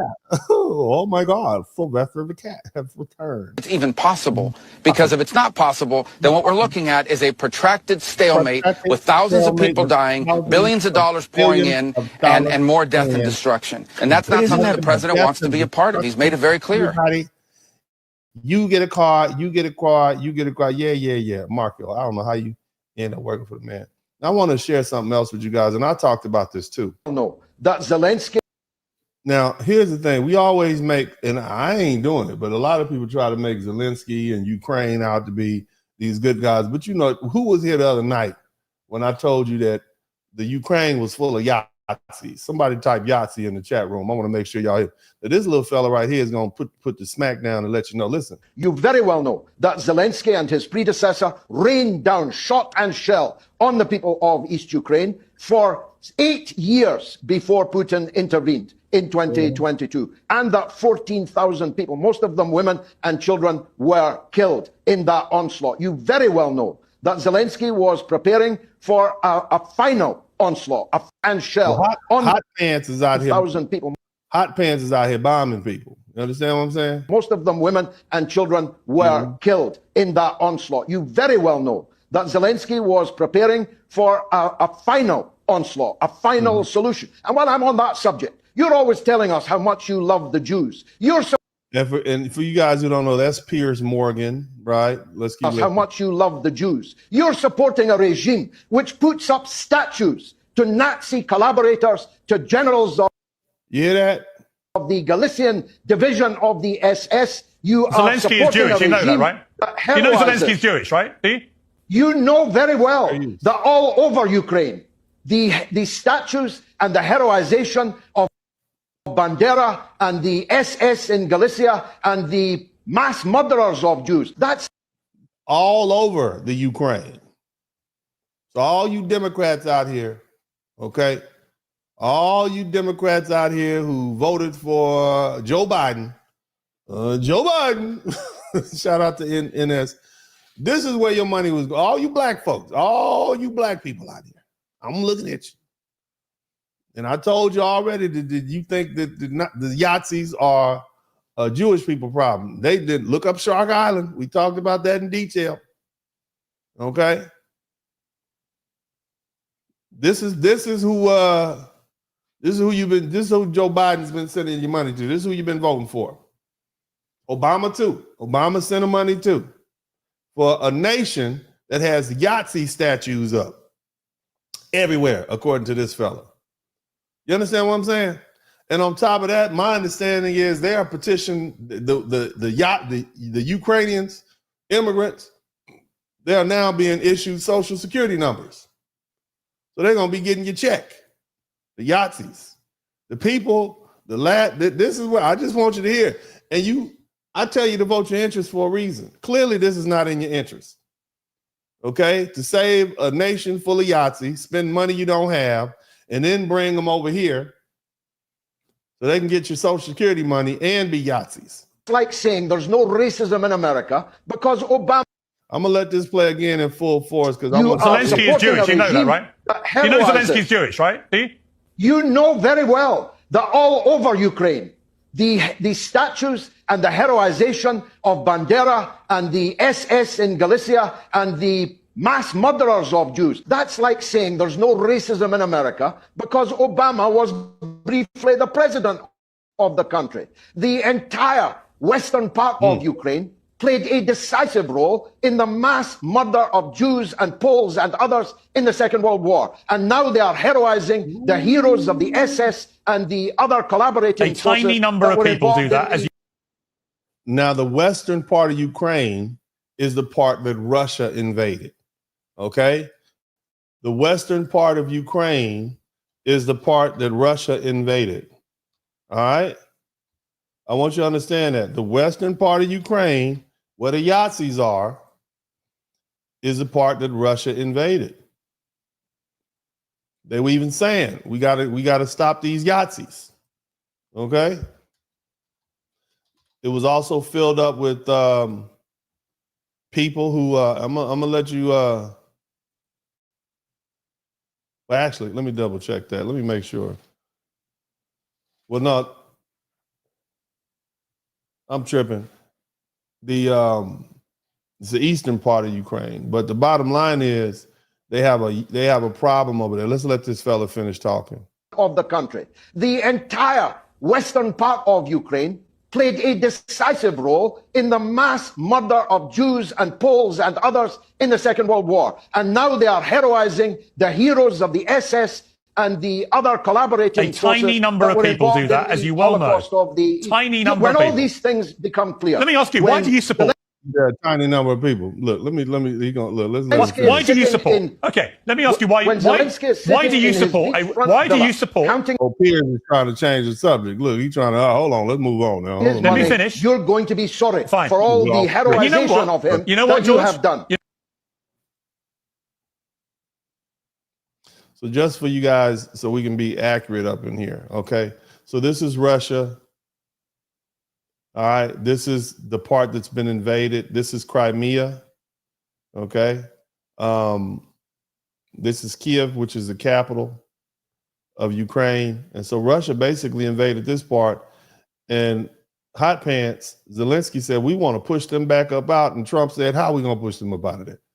They ain't pushing them out of there. Hell no. So this is like, you're going to have to get that up. That belongs to them now, okay? So this is the part.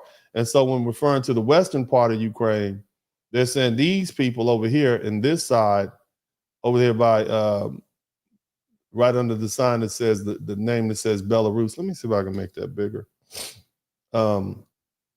They played a role in the unalivement of, hundreds and thousands of Jewish people during World War II. So this place is filled up with Yahtzees. It's right over there. You understand? It's right over there. All right. And they want to bring them over here with you. But let's go ahead and proceed forward and look at some more of this video footage. I want y'all you're learning something. We're going to, shout out to all our white friends for putting all this good information out here for us. Shout out to all our white friends. Okay, let's keep looking. This morning, President Zelenskyy now claims he's ready to sign a minerals deal after being So he didn't listen. He didn't went over there to Europe, and they said, "Look, man, we can't do this without Trump." And guess what? He's now on Sunday morning. Change of heart. Him towards his.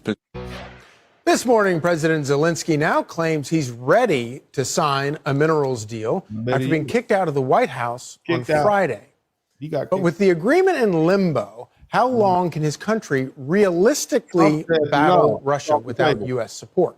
Fox News senior strategic analyst, retired four-star General Jack Keane joins us now. General Keane, thank you so much for joining us this morning. Extraordinary meeting that we saw on Friday. You've probably been on the inside of some meetings like that in your past, but I had never seen anything quite like it. Break down for us kind of what you saw happening in that meeting. Chaos. Well, I think we have a lot more knowledge about it now than we had initially. What we saw during a press conference was calculated by President Zelenskyy and his chief of staff, Yermak. There was a 20-minute bilat before that where these grievances that he laid out in some detail were not discussed at that meeting. And that tells you something, because that's where it is appropriate to have grievances and disagreements. He made his case during the press conference. So what's going on there? They calculated that they were going to take their case to the American. So when he says they, he's really talking about Zelenskyy and his, I believe I forget, it wasn't it was one of his aides. They say, look, we'll talk about this in front of the press. We're going to try to shame Donald Trump. This is what we're going to do. That didn't work. American people. And as a result of that, put pressure on Putin to move him towards his positions. So what you can see it, and I watched it 3 times now to verify, was that true or not? And it is true. You can see it. He started with the tortured soldiers, and he made the case that Putin is evil. He also kidnapped thousands of Ukrainian children, and obviously Putin is evil. And then he looked for opportunities to talk. He wasn't being asked questions like the president was. So he spoke after the president's questions, and he took the floor himself just aggressively. And he lectured the president about how Putin can't be trusted. Look at the evidence, 25 ceasefires that he's violated. And see, there's a backstory to that. 25 ceasefires. There's a backstory to that. I'm gonna dig into that in a minute. Let's keep listening. Violated one when you were president. The president said, no, that didn't happen. Zelenskyy said, yes, it did during 2016. 2016 was when who was president at the time? Obama, not Trump. Trump was sworn in 2017, so he was wrong. But let's keep listening. And the president stopped looking at Zelenskyy at that point and looked at the floor. And then he debated the vice president when the vice president was trying to say, you haven't thanked us at all during this meeting. And you need to thank boss. That's what you need to do. Bow down when you hear. That's what he said. Here we got a president who's trying to achieve a diplomatic solution here. And then he challenges him by saying, JD, what kind of a diplomatic solution? Then he goes on the offense again to make his point, not so much to JD or to the president, but to the American people. So the purpose of the meeting by Zelenskyy was completely different than the purpose of that press conference by the president. They came in and Zelenskyy was told this isn't going to take all that long. This is about celebrating the deal we're about to sign and telling the American people why this is good for Ukraine and why this is good also for the United States and the American people. Now, keep in mind, they weren't going to have the meeting, the meeting beforehand. They were going to sign the documents, have lunch or whatever, and then have a press conference afterwards. But Zelenskyy and his aide insisted on having a press conference, so that's how people know this was a setup. They didn't come over here. They came over here to try to put pressure on, I guess, Putin and the president to concede. But, Trump don't give a damn about that. That's what the administration had in mind.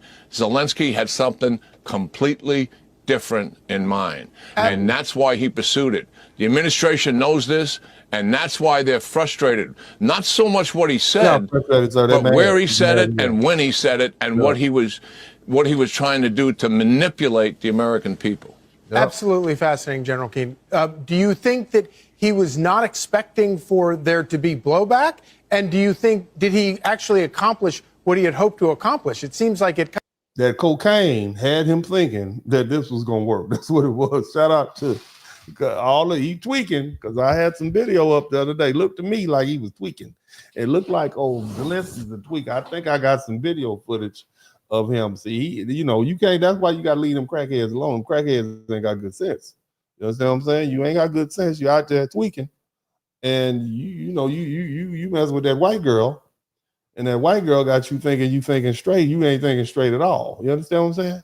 I'm just saying, I know I done seen enough crackheads in my life to know that what a crackhead look like. Okay, and this right here, look at the nose. That nose candy.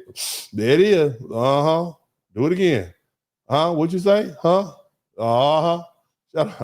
Shout out to Where's the Love? Look at that. Oh, you getting drowsy.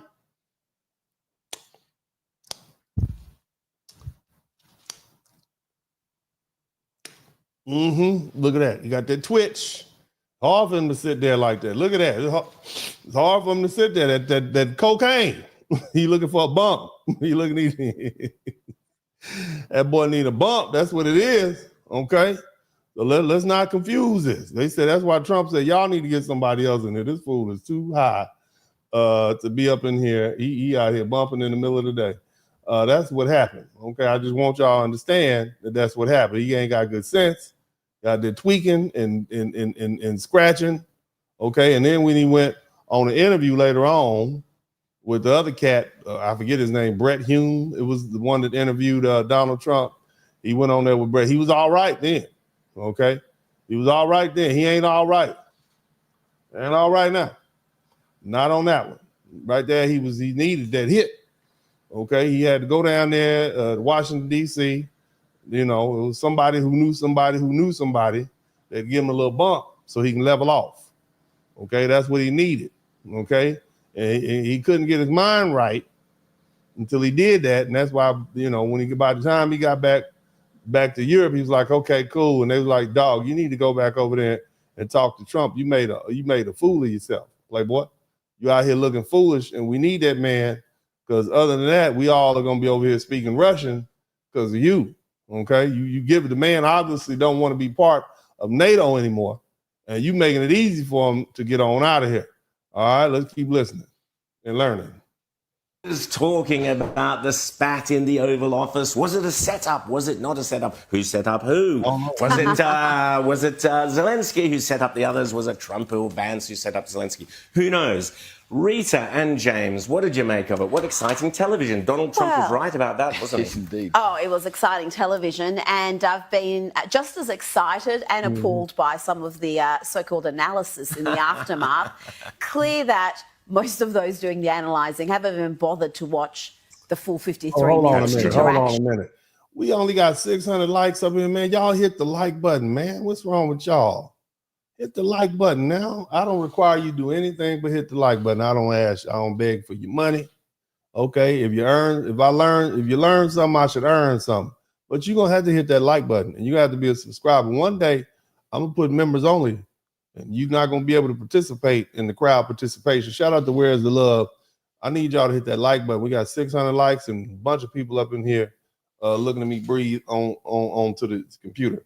So y'all hit that like button and go ahead and do that. We'll continue listening to these Aussies speak. Because it wasn't just the last 5 or 7 minutes.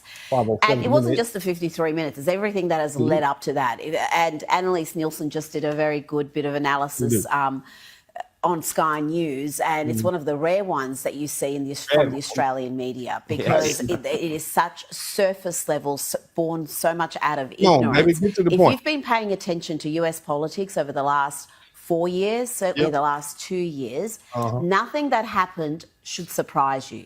The US's position, Donald Trump's position on Ukraine, has been clear for years, and the polling in the States backs that up. The American people do not want to fund this war. Now, you might say that's not morally correct. We don't agree with that position. That's fine.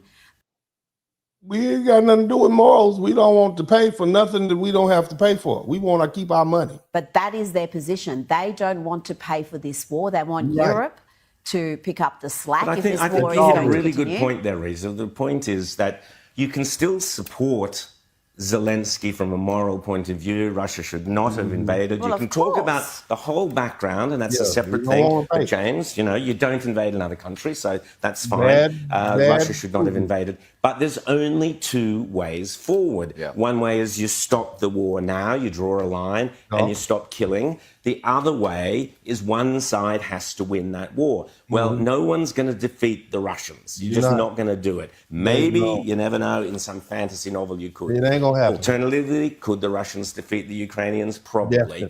Definitely. The reality is the war has to stop, and Zelensky was a fool not to take that moment, not to grab that moment and say, this is it, let's finish the war, James. This was an absolute disaster for Zelensky, and the evidence was the Ukrainian ambassador to the United States was face-palming during the press conference, because the whole conference, Zelensky's sitting there fidgeting. He wants to make... He was what? What was he doing, fidgeting? He was fidgeting. Why was he fidgeting? Say again, somebody type fidgeting in the chat room. Evidence was the Ukrainian ambassador to the United States was face-palming during the press conference, because the whole conference, Zelensky's sitting there fidgeting. Fidgeting. He was what? Fidgeting. He wants to make a statement. This is... No, he wants a bump, sir. He needs to call Hunter Biden's supplier in D.C. That's what he wanted to do. He was looking for the cocaine stash spot that Hunter Biden left, in the White House. That's what he was looking for. Don't try to save him now, okay? This man right here needed a bump, okay? He needed something. He needed a little hit, a little fix, tighten him up so he can get to his regular stash. Fidgeting, that's withdrawal right there, sir. That's what that is. That's withdrawal, sir. Okay, this man needed his medicine, okay, and not that over the counter. He needed to go to the drug cafe, the surplus, somewhere off Martin Luther King Boulevard, somewhere, okay. And next to the chicken shack, that's what he needed. Okay, let's talk. Let's speak the truth. Press conference, let Trump do his thing, but to try to argue your point, and J.D. Vance didn't provoke this. Zelensky provoked it by trying to argue the case in front of everybody. You do that behind closed doors. And it's interesting you say that, because it's almost like a microcosm of the war. Who provoked who? Who said diplomacy first? Who said this first? I need more money, Trump. Come on now. I've been sitting there for 45 minutes. Where my check at? I got to go. Damn it. That's what dope make you do. Shit, give it to me now. Come on, hurry, I ain't got all day. Come on, give me goddamn water. Let me get ready to go. That's what he do. He's up there, he needed the bump. They had a deal that was being worked on that was enormously advantageous to Ukraine. And for some crazy reason... Some cocaine-oriented reason. Zelensky decided to renegotiate it in front of the world's media. He decided, I need my goddamn money right now. I need my damn money now. I came all the way out here with the goddamn money. I need my money. Yeah, in the White House, knowing the positions that Trump and Vance have on this entire... Biden at least had a bump for me when I got here. I just hooked up with damn son, and we went in the back. Okay, and then I came out of school. Shout out to Liliana. Thank you so much. Let me stop acting a fool. It was extraordinary. And I do wonder whether it was calculated or whether it was just... It was cocaine, baby. Look, you gotta let's just be honest. It was the cocaine that did it. Let's just be honest. I'm just saying, if you just would admit that this fool was having a withdrawal, okay, and he needed him a bump. If he had leveled off, maybe gave him a little shot of vodka, not the Russian vodka, because, clearly you don't want nothing to do with Russia. But if he got him a little bump and some rock, he would have signed them papers. That's all y'all had to do, have him a few lines, set up in the bathroom, get the Secret Service to go out and hit the spot. You know what I'm saying? He'd been good. That's why you didn't get the paper signed. You didn't have what that man needed. Get him some little tight pants, put him some music on, get some incense playing in there, let him get a little bump. You know what I mean? Smoke a little cigarette, drink. He'll be ready to sign off. And then on top of that, y'all was trying to do that in the middle of the day. You don't wake a crackhead up before 10? 10, you don't wake a crackhead. What? You got him out there 6, 7 o'clock in the morning. Man, no, he just went to sleep at 4:30, and now he got to get up, so he grumpy. Y'all know the truth. I ain't lying to nobody who know. I know. I grew up in the 80s. I know. Those who are saying that the White House calculated it. If you watch the full 53 minutes, I don't think any sort of sane person could say that, because he was goading them repeatedly, and Trump was. That was that cocaine making him hurry up. I need my money. That's what it is. That's why crackheads be getting slapped up in the hood all the time. But calm down, T-Roy. Calm down. Damn. I'll be back in a minute. Uncharacteristically diplomatic for a good 40, 45 minutes, sort of letting. Because the reason Trump was patient with this man, because Trump is from Queens, New York. Okay. And he know what cocaine looked like. You don't think he was partying in them clubs in the 1970s? He know what it looked like when somebody is off that white girl. Somebody type that white girl in the chat room. That white girl, you know, that brown be having you like Birdman on the stage like that. You remember that the other day? Birdman was on the stage like that. That's what that brown do. That white girl have you zesty, like, woo! And we don't get that white, they're crazy. Things going. Even JD Vance let a lot go through to the keeper until it just got too much. Yeah. And yeah, JD Vance having flashbacks about growing up with his mama who was off that girl.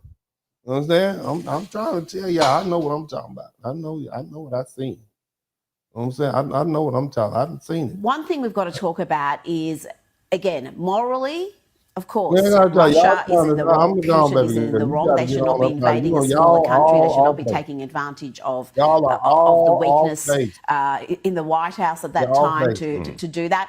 But we also got to look at the reality that, as you said, Ukraine isn't going to win this war. People are onto it. They understand what President Trump and this administration is trying to do. But wow, what a blowout on Friday, Newt. Did you watch it live? Zelensky claims now Ukraine is ready. Okay, so Zelensky claims he's ready to sign the rare earth minerals deal now after that explosive. Now that he came down off his high and got him a bump, I just want y'all to understand something. This fool flew from Ukraine to Washington, D.C. Then he hopped on a plane, and the next morning he was before I even woke up, he was already over in Britain having a meeting. Okay, then he went over. Now he ready to fly back. Now, you know that's cocaine. That boy ain't on nothing but cocaine, man. Are you kidding me? Damn, I'm going to mess up my algorithm. I ain't going to get no money for this. Damn. Somebody type family friendly in the chat room. I'm going to mess up. Oh, man. Anyway, never mind. Let's keep listening. Oval Office meeting with the president. Trump says Zelensky will be welcome back to the White House when and if he is ready for peace. And Secretary Scott Bessent, Treasury Secretary, he'll be back to the White House when and if he come down off that. That's why he don't wear a jacket. You need to be hot. You off that white girl. He's too hot. You can't be on that and be hot and up in there. It'd be worse. You'd be sweating. I know what happened. Now I had a premonition. Hallelujah. I had a sudden realization of thought. And that's what it is. That cocaine and that heat, and that's why he don't wear no coats. Okay? I see. That's why he come in there with his little Maserati shirt on. I don't know. But anyway, that's what happened. Look at him looking up in the sky like that. Look, where are you looking at, sir? What are you staring at? What are you looking at? Look at his eyes. I want y'all to look into my eyes and y'all tell me that man right there is in his right mind. Tell me, who are you looking at, sir? Look at the bloodshotness in his eye. Look at him. He is high as giraffe coochie. You hear me?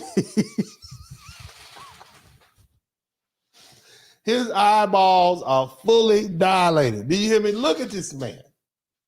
Look at him.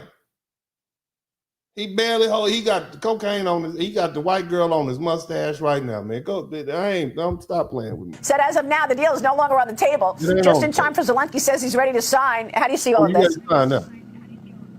Well, look, I actually look at him up there. Look at him in the front. Look at him. Actually thought that President Trump was very much behaving like President Eisenhower, who was very tough in negotiations and who, frankly, was very tough on the Europeans. Because Eisenhower was totally committed to America, and he was committed to reducing the fiscal burden of government, and he wanted to make sure that our allies did their fair share. I think clearly Zelensky cheated on Friday. And if you look at the very opening... Clearly, Zelensky was high as a kite on Friday, sir. Newt. Okay, Newt? He was high. That's what it was. Y'all need to go on here and speak the truth. He's high. He came over there. He was hot. He was ready to get up out of there. He didn't want no damn food. Okay, he couldn't control himself, and that's why the little lady who was with him had a little head down, like, oh no, I can't believe it. I shouldn't have gave him that bump. Oh my God, that's what happened. Which the news media has not carried very much. But, you know, Trump is happy. He is positive. This is going to be a great meeting. We're going to get this signed. It's a step towards peace. And then all of a sudden it turns out Zelensky's not there to sign it. He's there to negotiate in front of the cameras. And I think that President Trump and Vice President Vance both felt that they had been cheated. They both felt that he was high as hell. That's what they felt. Okay. And hoodwinked, and they would not have accepted the meeting if they'd understood that Zelensky was... That he was high. Not going to sign. Yeah. So that he was high. That's what they should have understood. Okay? I think Zelensky's in a deep hole. He is coming out of being high. Okay, that's what it is. Damn, I did that. Damn, that's what happened. Damn, I did all that. Where I get the goddamn scar from? Damn, I got a bruise all up on my head. What the hell happened last night? T-Roy, what the hell happened? Man, you went off, man. You was going crazy, boy. You don't even remember? Boy, you went, boy. Boy, after you finished with that 8-ball, boy, you went down. That's what happened. Yeah, that's what I did. Damn. Europeans cannot possibly replace America, and I think that he will have to come back to the table and have to sign something to regain the president's support. Well, I mean, minimum, Trump got the Europeans to wake up, right? I mean, I want you to understand his master class, and Trump's all right, but at the end of the day, he's kind of getting what we want. Now, we don't have to commit. We're gonna get the minerals. Somebody type minerals. We're gonna get the minerals. We're gonna get the minerals. We don't have to send our people over there, so you can stay in Fort Bragg or wherever you at. Go get that GI Bill, you know, get your little college education. Let them fight their own wars. So Trump is low key winning this whole thing, just sitting back and let it marinate. And he has a higher leverage because, I mean, he came over here and got a couple of 50, 60, 100 billion. The Europeans said, man, all we got is 1.5 billion, baby. We ain't got it like that. Okay, you might need to go on back over there and talk to Trump. I don't want to go back and talk to him. He wasn't nice to me. You better go on back over there. Otherwise, Putin is going to be at your house by the spring. Okay. Finally, they're saying, okay, we're going to a peace plan and then show it to the United States. Zelensky spent the weekend, you know, with the Europeans. First meeting with UK Prime Minister. Explain what happened. He went over there. He got his bump. They got him simmered down. Okay. They talked to him for a minute. Okay. And then he said, now look, you messed up real bad, but you got to go on back over there. In London. So at a minimum, that whole showdown got Europe to get involved. They said, oh, hell, we got to step in. What we're going to discover very quickly is that the Europeans can issue press statements. They have no money. They have no military. They have no capacity to replace us. And it's going to be. They broke. They can't fight. And they can't do it without us. That's the translate. They broke. They don't have nothing. All you broke folk over there in the UK, y'all love talking about the United States. But the reason we so big because we eat well. That's what it is. Y'all skinny because y'all ain't got no money. You ain't got no fluoride in your doggone in your water. That's why your teeth is rotting over there too. I know what you do. I know what you ain't have no seasoning in your food either. People in England. I just want all you English people to know I know what you do over there. It's become very obvious that he has to come back to the United States. All right. We'll leave it there. Speaker, always a pleasure. Great to see you, Newt Gingrich. Thank you, sir. As you can imagine, the American public is not taking No, look at this trend line here. U.S. support for Ukraine is too much. Back when the war began, back in February of 2022, it was just 7%. Up like a rocket ship. My goodness. Up now. In other words, they saying a lot more people say hell with Ukraine. A lot more Americans are like, nah, U.S. supports Ukraine too much. Only 7% of the people said it back in February 2022. Now it's like 41%. We like, yeah, we giving them a little too much. February of 2025 to 41%. And the clear majority of Republicans, and of course Republicans are in charge of the U.S. government now, 62% of Republicans say that the U.S. support for Ukraine is too much. What a difference from just 3 years ago. I can remember, John, all those backyards in the United States with those Ukrainian flags. Not me, because I found out very early they was filled up with Yahtzees.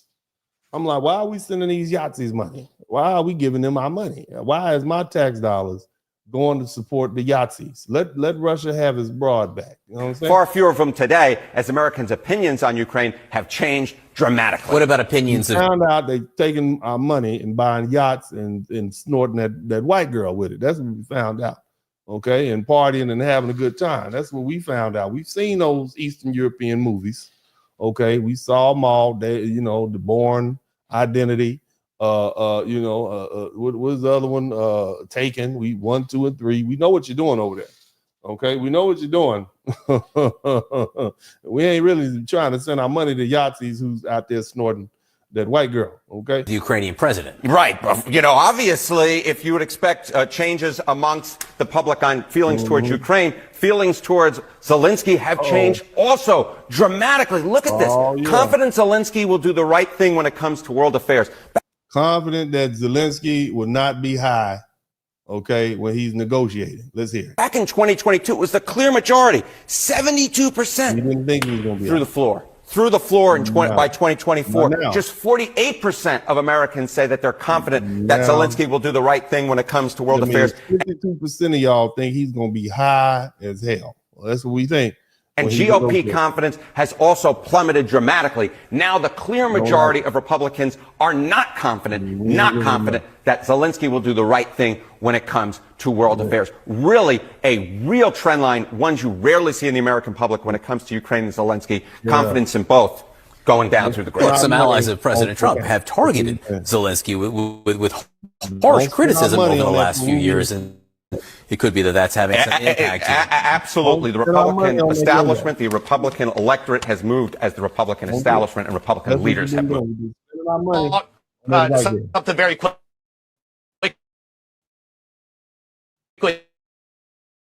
That this was some kind of ambush. Right. That is absolutely and categorically full setting in the East Room, ready for both leaders to sign. That would have bound the United States and Ukraine together economically for a. Talking like he just set it up. We had a beautiful setting waiting, and he just messed it up. Shout out to TIQ. Did you set the plates or something, brother? Why are you angry, sir? Why are you mad about that?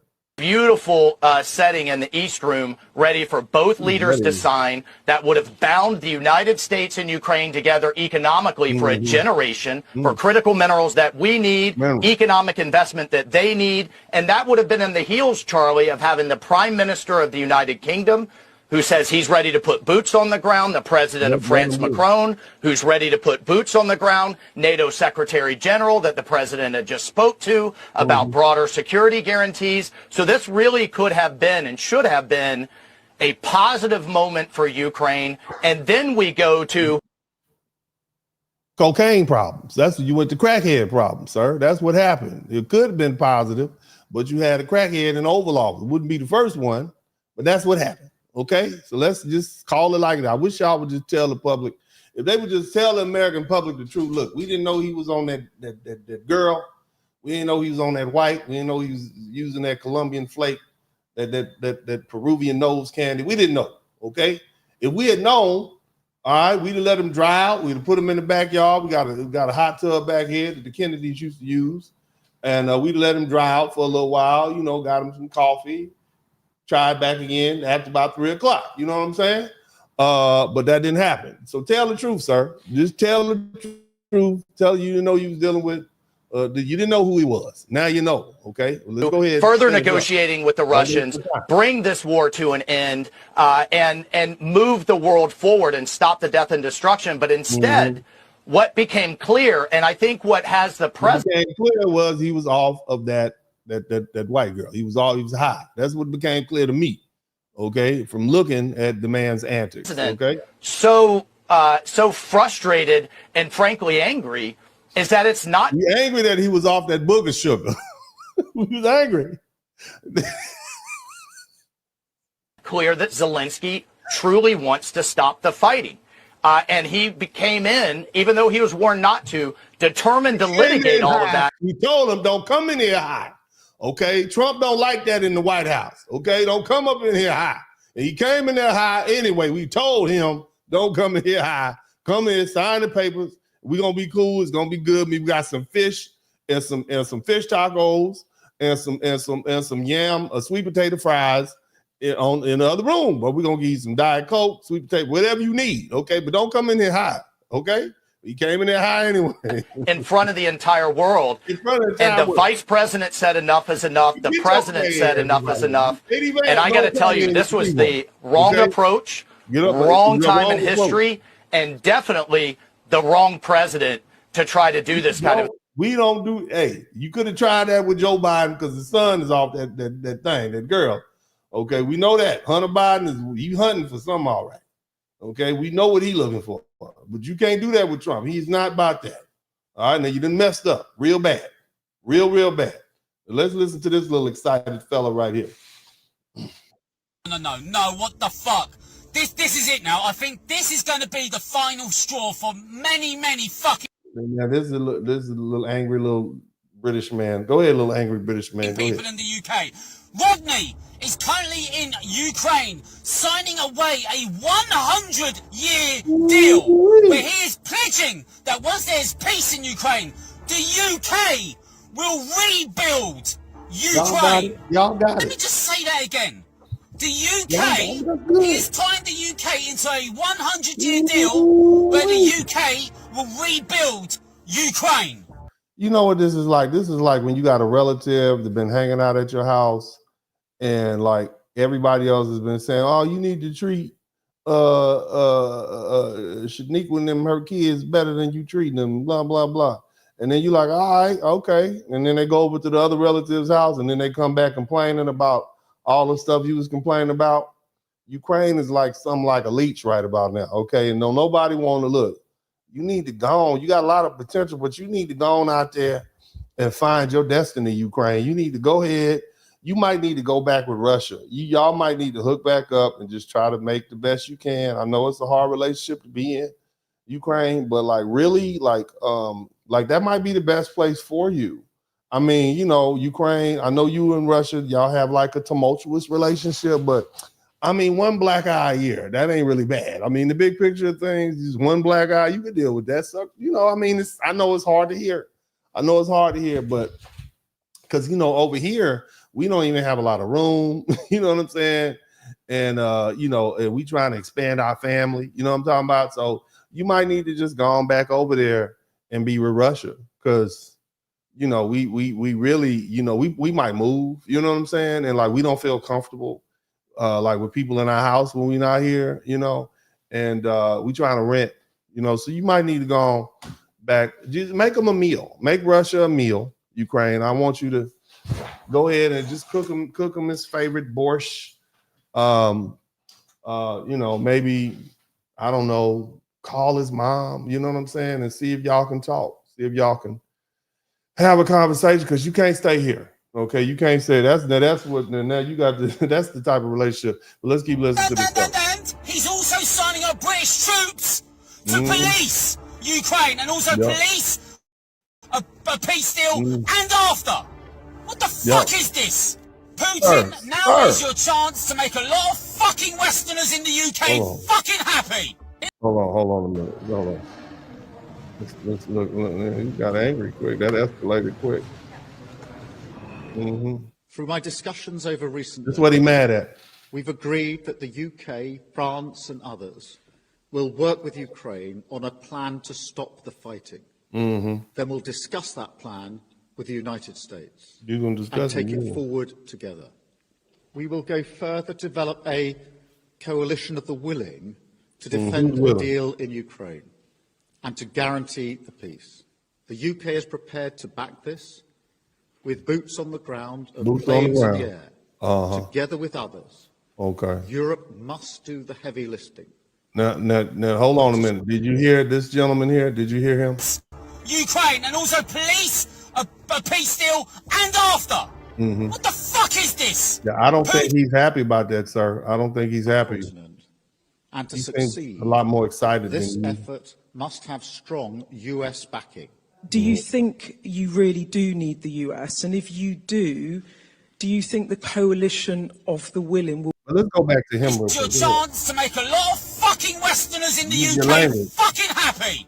All right, okay. I know his language is a little, we'll say testy, but he's making some valid points. This is how the UK feels. Y'all can go on there and fight your own wars. Y'all get a chance to fight your own wars. Shout out to the UK.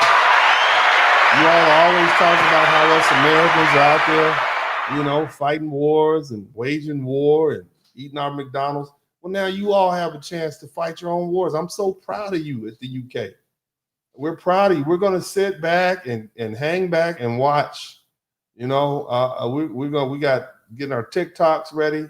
We're going to watch you guys fight this war. All you fellas out there in London, we're looking forward to seeing what you do. We're proud of you. We want to see you win. Go ahead. 100-year partnership to rebuild Ukraine with aid of British firms and private sector loans. We're already fucked. Sir, you're very excited. I want you to tone that language down. Okay, you just got to calm down a little bit. We don't want you to stroke out. Okay, all right. And if you got to go, you got to go. All right, but go ahead. All right. Fucking giving loans. Us taking out loans and giving it to Ukraine. What the fuck is this? Move out of the way so you can read the bottom of it, but what the fuck? You've said that a few times. I need you to get your words together. Use your words, less profanity. Okay? Come on. Just so fucking unbelievable. Too many F. I can't let you continue to fill my. Somebody type family friendly every time he said, we got to get some more family. What about announcing emergency spending cuts because of the budget? Spending cuts, and you're signing us up to rebuild fucking Ukraine and provide them with whatever they fucking need over the next 100 years. You're too angry. You're too angry. So anti-Russia? I'll tell you why. This is what the media is not going to tell you, or what their politicians are going to tell you. They got like 300 plus billion frozen in Russian assets that they want to keep. And the only way they can keep it is if they prolong this war. This is why Trump and Putin are working together.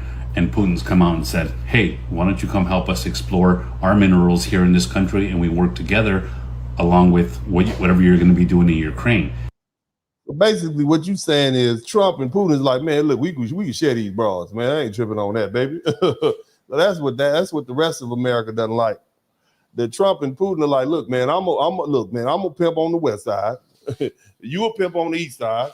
Man, what we fighting for? We got all the money. Okay, we got all the money. We got the best cars. We got all the finest women. Okay, what we fighting each other for? Let's get together and make this real money. You understand me? That's what he's saying. And the rest of the world doesn't like that at all. At all. You guys are going to already be here. Let's work together. This is why they're against it. They want to keep that money. That's why when they say we're sending this much billions all the way over there, what they're really saying is, let's funnel this into our own contractors, our own companies, our own businesses, and then they wishy-wash that money. They just wishy-wash it. This helps them keep and use the billions that are seized. They don't just, come on guys, there is no troops in Ukraine. That war is frozen. It's at a standstill. Vice President Vance called them out. I forget the word that he uses, but they were literally driving around in Ukraine, and if they spotted a male, they were conscripting those young men, like the vans that I showed you. Shout out to Blue Baggins. But yeah, they basically playing with this man money. Go ahead, sir. They grabbed him and put him in you're going to go fight. He called them out for it. They have no soldiers, but you don't hear none of the countries again saying, we're going to send our troops. It's all about, we're going to send money. We're going to send money. It's because it comes right back. That's all this is about. That's why they would love to keep that war going for the next 20, 30 years. Did you hear what they said? The UK, for the next 10 years, we're supporting and sending money. And we're going to send this much money. I think it's like $3 billion a month or something. I may be wrong, but I read it this morning. But that's just wishy-washy, the money. That's all they're doing. That's why this won't go away. And this is an unpopular opinion. I don't know what this man is saying is true, but if it has some truth to it, it makes sense. The reason they don't want the war to end is because they're going to give that man his Russia his $300 billion back. And it won't get pushed unless you push it. You got to share this information because I've noticed since I'm pro-America. Go ahead. This meeting that devolved into a train wreck between Donald Trump, J.D. Vance, and Vladimir Zelenskyy has taken an unexpected twist. There are now many accusations that Zelenskyy may have cursed J.D. Vance to his face. Of course, Democrats and people who don't like Trump and Vance are praising the move on social media, assuming that this is actually what happened, whereas others are outraged that Zelenskyy would have shown such disrespect to the vice president in the Oval Office. Here's the full clip, courtesy of Forbes. Let's President for trying to bring it into this conflict. Have you ever been to Ukraine? Did you say what problems we have? I have been to. Count once. I've actually watched and seen the stories, and I know what happens is you bring them on a propaganda tour, Mr. President. Do you disagree that you've had problems like bringing people in? So social media users picked up on that moment. Shout out to Blue Baggins. And according to Times Now, they ran this poll. Did Vladimir Zelenskyy call J.D. Vance, quote unquote, a B word in Ukrainian? Video goes viral. Yeah, that's cocaine talking. Let's see that. You can't even control yourself. That's what I'm trying to tell you. Anytime you up there talking crazy like that, you are not in your right mind. This man has lost his mind. Now, I'm going to give you guys some real educational stuff. It's going to be a little long-winded. I want you to hear it. I think it's important. Take it with a grain of salt. Again, it's a lot of information out here on the internet. Just listen, okay? Attack by Putin on Ukraine in the way that we are told every day. This started in 1990, February 9th, 1990. James Baker III, our Secretary of State, said to Mikhail Gorbachev, NATO will not move 1 inch eastward if you agree to German unification, basically ending World War II. And Gorbachev said, that's very important. Yes, NATO doesn't move, and we agreed to German unification. The U.S. then cheated on this, already starting in 1994, when Clinton signed off on basically a plan to expand NATO all the way to Ukraine. This is when the so-called neocons took power. And Clinton was the first agent of this. And the expansion of NATO started in 1999 with Poland, Hungary, and Czech Republic. At that point, Russia didn't much care. There was no border other than with the Königsberg. But other than that, there was no direct threat. Then the U.S. led the bombing of Serbia in 1999. That was bad, by the way, because that was the use of NATO to bomb a European capital, Belgrade, 78 straight days to break the country apart. The Russians didn't like that very much. But Putin became president. They swallowed it. They complained. But even Putin started out pro-European, pro-American, actually asked maybe we should join NATO when there was still the idea of some kind of mutually respectful relationship. Then 9/11 came. Then came Afghanistan, and the Russians said, yeah. So what you see happening is there's been the slow encroachment of the United States or NATO and the United States' allies over to Russia. You basically got your enemy at your border. Imagine, let's say some of my people here, all my folks, let's say you got your worst enemy, your most dangerous enemy, not even your worst enemy, your most dangerous enemy starts moving all their relatives and all their friends right around your house, next door, across the street, behind your house. And after they promised that they wouldn't do that, okay? You had an agreement that they wouldn't do it, and they start doing it.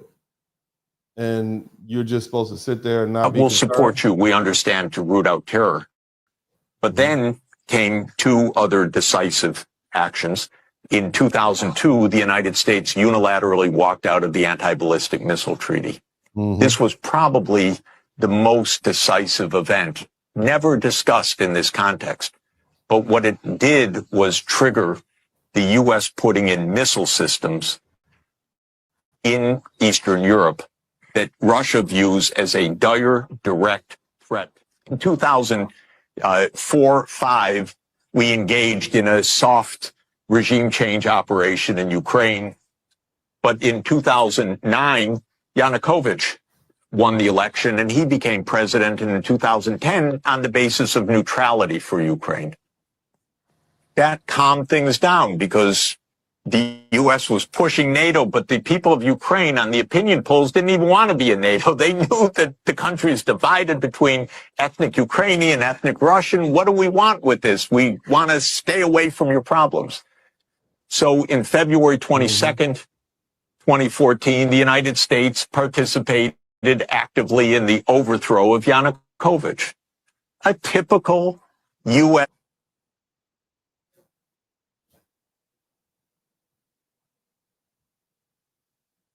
Okay, we stopped a little bit. Let me see if I can get this back up. Oh, that's me, my bad. So you see what happened. So the notion that Putin is regime change operation, have no doubt about it.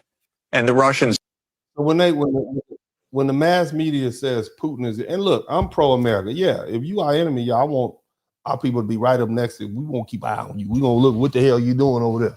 Oh, Russia, we want to know what you doing over there.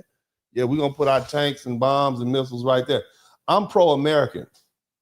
I want to see us win. I want to see us successful and safe. And if that means we have to break our word and surround our enemies with our missiles to keep them in line and let them know we got them in check, I'm okay with that. But still, we still have to understand the truth. We're not gonna be stupid. And because I mean, many of you all who are alive, you remember this stuff as it happened.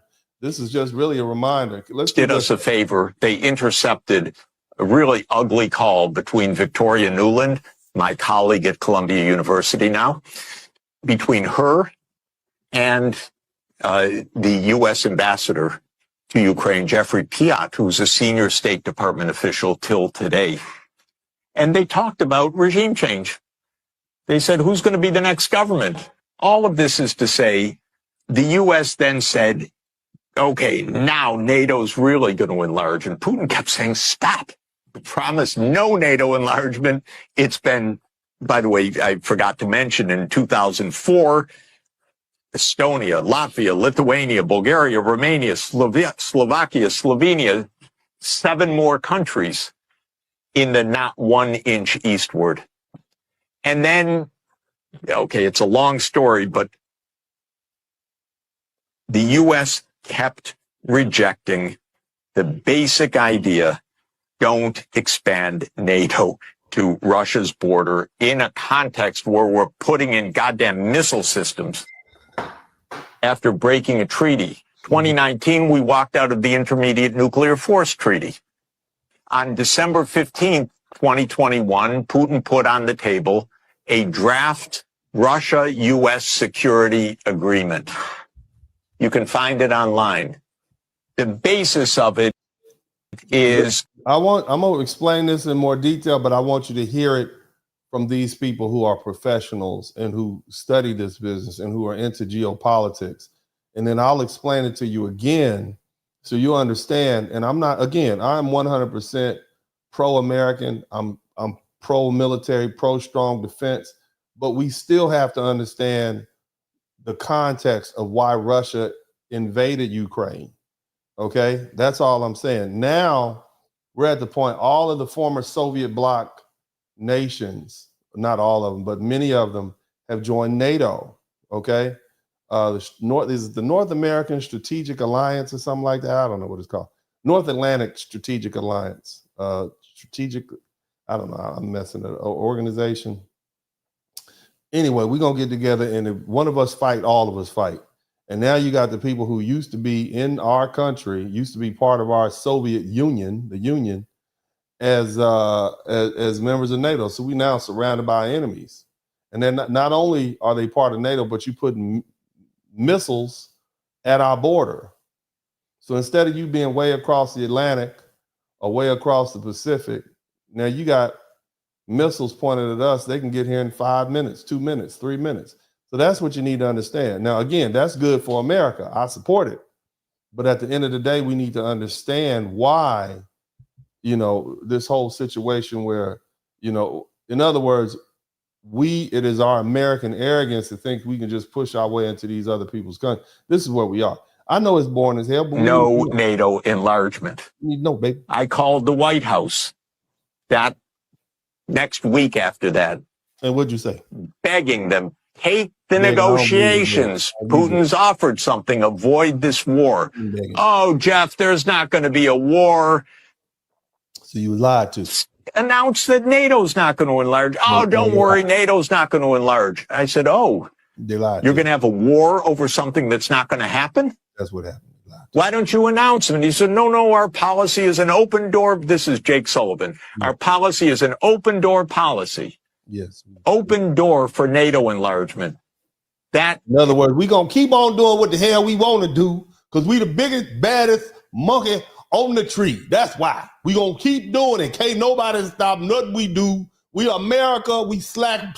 We're going to keep expanding wherever we want to expand. That's what he's saying, basically. That's for all my people. That's what he's saying. is under the category of bullshit, by the way. Say, cuss word, sir. You don't even look like, sir. You were having a form. Did you slide a BS up out of somebody type family friendly, sir? Sir, you can't just be speaking all eloquently like that and then just drop a BS on us, sir. Go ahead. You don't have your right to put your military bases anywhere you want and expect peace in this world. Yes, I do, because I'm America and I do what the hell I want to do, and nothing you can do about it. Now, go ahead. Elon, bring me some more goddamn fish and chips. Go ahead. They turned down the negotiations. Then the special military operation started. And 5 days later, Zelenskyy says, okay, neutrality. Yeah. And then the United States and Britain said, no way. You guys fight on. In other words, we wanted... we got your back. Under Biden, we don't have your... Under Biden and England said, yeah, go ahead and fight on. It serves our purpose of keeping fight. Let them drain Russia of all its resources. Fight. That's what they're trying to do. Front, you're all going to die. But we got your back. We're going to keep giving you money until you all drain Russia of all its resources and military. Better they fighting with you than fighting with us. You said it's a dirty game, y'all. It's a real dirty game. As we kept pushing them into the front lines. That's 600,000 deaths now of Ukrainians since Boris Johnson flew to Kyiv to tell them to be brave. Be brave. You're about to get killed. But be brave. Here go one more, and then we're going to get down to the nitty-gritty. You learning something? He did was to wage economic war on China. I had a feeling that you would bring this up. Yeah. One was what he called the trade war, and one was what he called the tariff war. And those are not so different, so we'll... Yeah, I ain't about to get off into that, man. He looked like he talks slow anyway. Anyway, so you guys generally, it's not just me talking. Now, I'm going to lay this down where the cows can eat it. I want you all to understand what's going on. So now,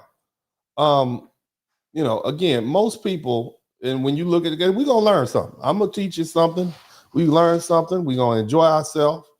And I want you to understand the origins of this conflict and its initiation and provocation. See, most people agree that Russia started the war by invading Ukraine in 2022. But to fully understand how this war began, we need to look back at what led up to it, especially the role of NATO's expansion into Eastern Europe and the decisions made by the United States and our Western allies, specifically the United Kingdom or Britain. Okay. Now, when the Soviet Union collapsed in 1991, many of these Eastern European countries that were once controlled by the USSR became independent. Poland, Ukraine, Slovakia, Slovenia, you know, all them places where the first lady is from. Y'all know what I'm talking about. All them places where the first lady is from. That's where they all got free. Okay, and at the time, Russia was weak. It was recovering from the economic and political chaos that happened after it broke up. You know, Russia was having a bad day. You know, a bad breakup, bad marriage. You know, meanwhile, the United States, we doing good over here. We expanded, it's nice. The 90s, we got the best rap in America going on. You know, good movies out. Okay. We had a military alliance that originally created to stop the spread of the Soviet influence during the Cold War. So we was on full tilt. And so NATO's expansion into Eastern Europe was seen by Russia as a direct threat to the security, but they couldn't do anything about it. Okay. Russia expected that after the Cold War ended, NATO would stop growing and that Eastern Europe would remain neutral. And, you know, it did the opposite. It kept expanding eastward and closer to Russia's border. It's no different than we're concerned about China making friends with the Jamaicans and making friends with Venezuela and all these other countries. And the fact that China and Mexico have a close relationship,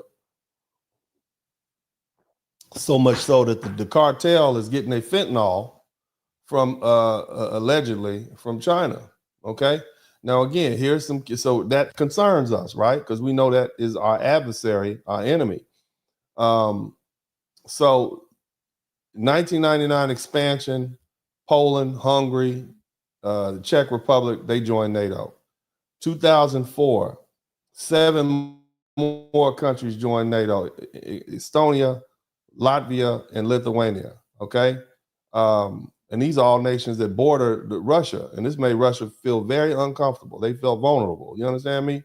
And so nevertheless, this is a broken promise because, you know, in the 1990s, the Western leaders assured, there was nothing in writing, there was no peace treaty, but they assured Russia through Mikhail Gorbachev, you know, the dude who had a spot on his head? Remember that, the one with the purple spot? They said, we're not going to expand 1 inch eastward, you know what I'm saying? And that was a big lie. Okay, so at the point where there's an idea that popped up where Ukraine, right, said we gonna join NATO too, and that pushed tensions to a breaking point. Okay, so it was they had a summit in Romania. Okay, and Ukraine, and they announced that Ukraine would eventually become a NATO member, and Russia was like, "No, you're not. No, no, you're not." I bet you won't. I bet you won't. I bet you won't. I bet you won't. I bet you won't. And so and then so Russia said, "Nah, you never gonna. You're never gonna ever become part of NATO." And this came from some really high-ranking officials. There was a guy, he was the president, Dmitry Medvedev. I remember him. And he said that would be considered a direct threat and we would respond with force. And so, you know, nobody believed him, right? You know, some people don't believe fat meat is greasy. And so, you know, to Russia, having Ukraine and NATO, that would mean the American and European military forces could place weapons, troops, and bases right on the Russian border. I mean, it's like you setting up for an invasion. And that was just unacceptable. So then in 2014, things got bad. And there was a place called Crimea, and I put that in there. And Russia has like submarine bases there. So in March of 2014, Russia seized Crimea. And that's that region in Ukraine with a large Russian-speaking population. That's our people anyway. And they justify by saying, well, those are ethnic Russians anyway. So we just took it back. Okay. Many people condemned it. They said it was illegal, but nobody did anything about it.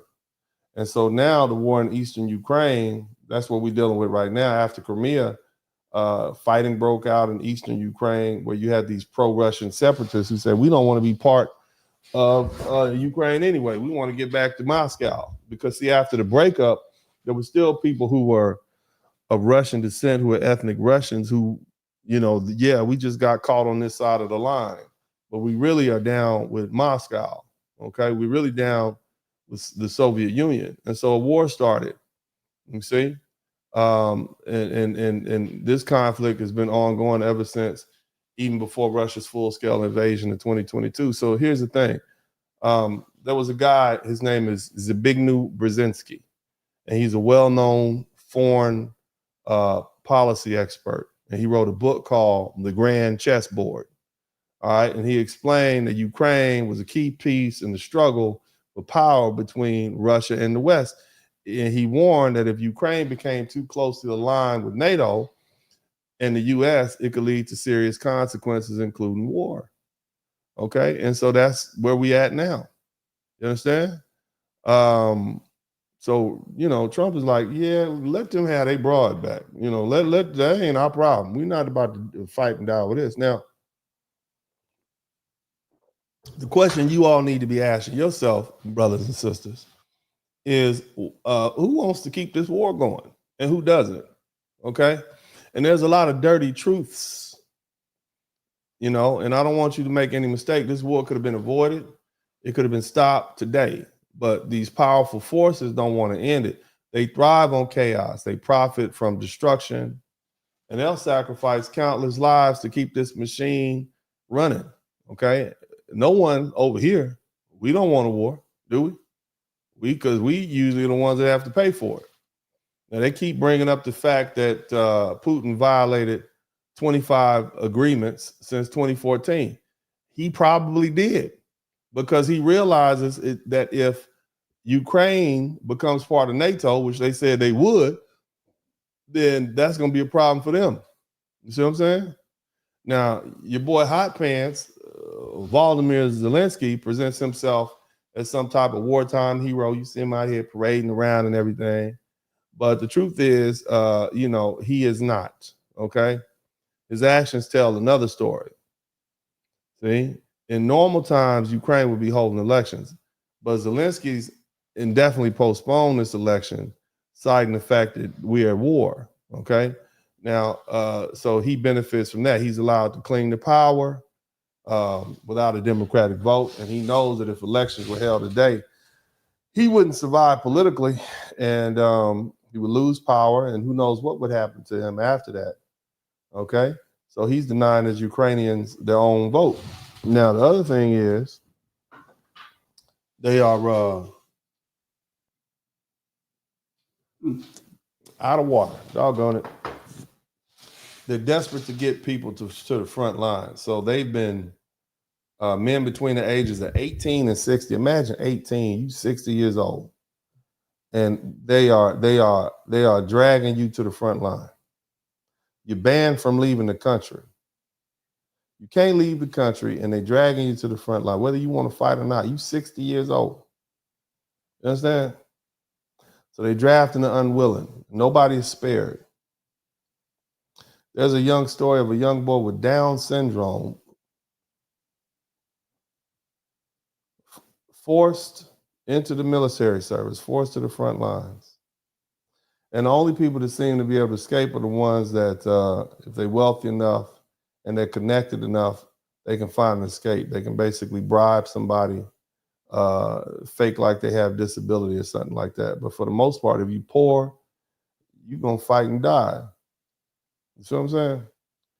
Now, the other thing you have to understand is while these soldiers these civilians suffer, the European Union and EU is profiting immensely from this war. Like the man said, and I don't know how true it is, they said they got $300 billion of Russian assets.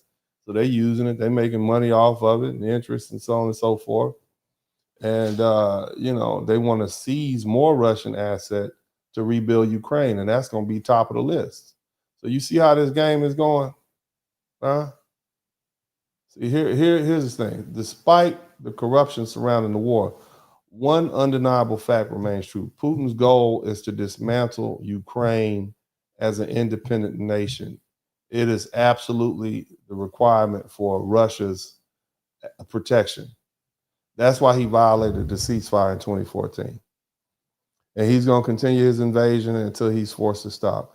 If Ukraine is not given full military backing, which is not economic support, it's going to fall. And see, in a situation like this, we're stepping back because what's next? Russia got that bomb. You understand what I'm saying?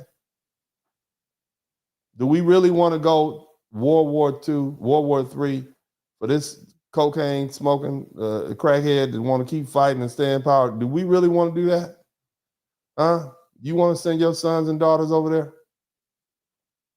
No, we're going to go ahead and you know, I'm going to say the European Union, they need to act quickly or they're going to lose Ukraine, okay?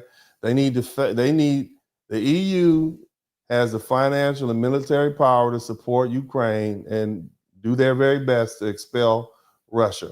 That's what they need to do. All right, there's going to be some short-term financial pain for them, for those blokes over there. But if they don't act, it's going to cost them a lot more. Now, here's the thing. All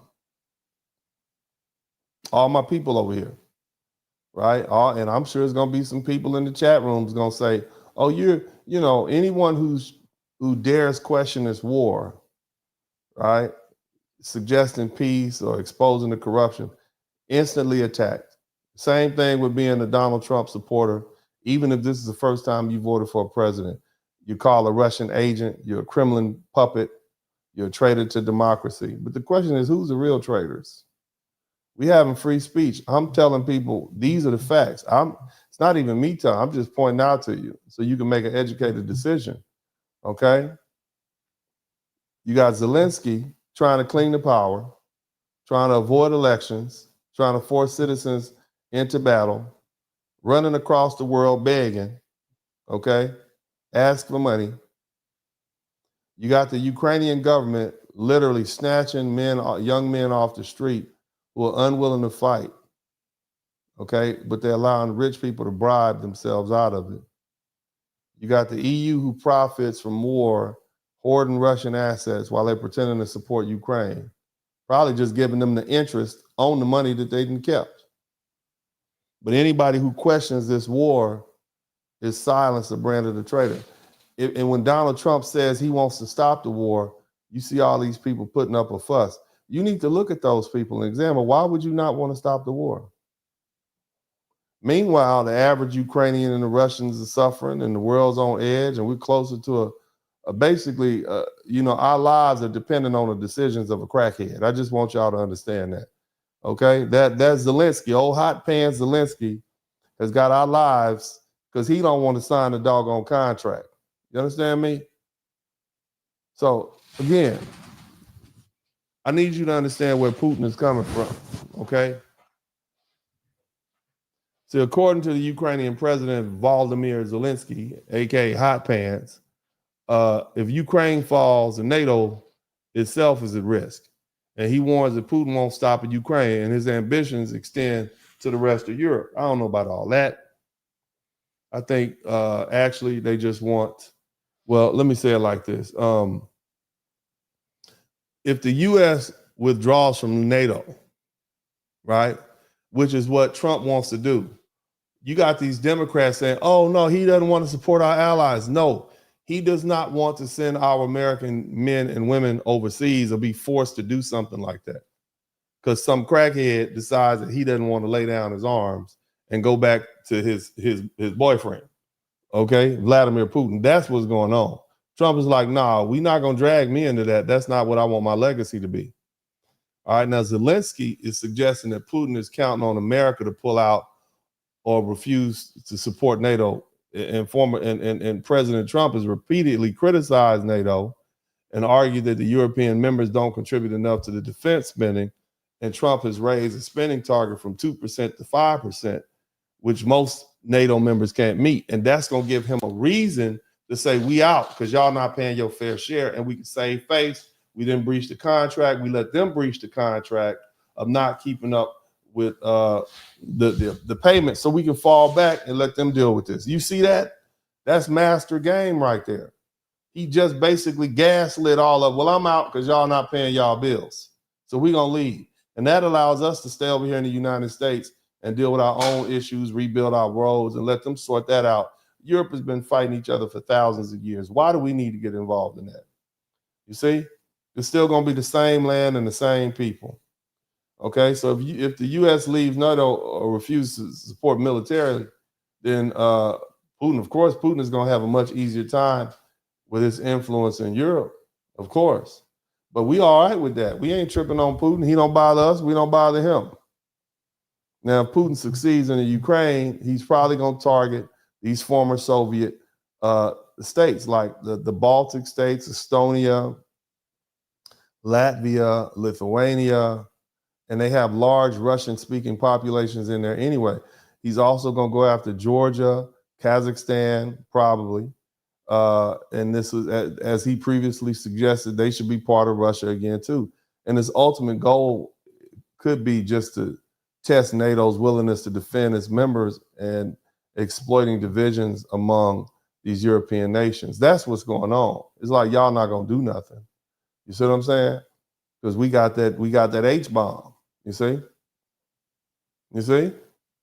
Now, a lot of people say, well, he's not going to directly attack a NATO country because it could trigger a global war.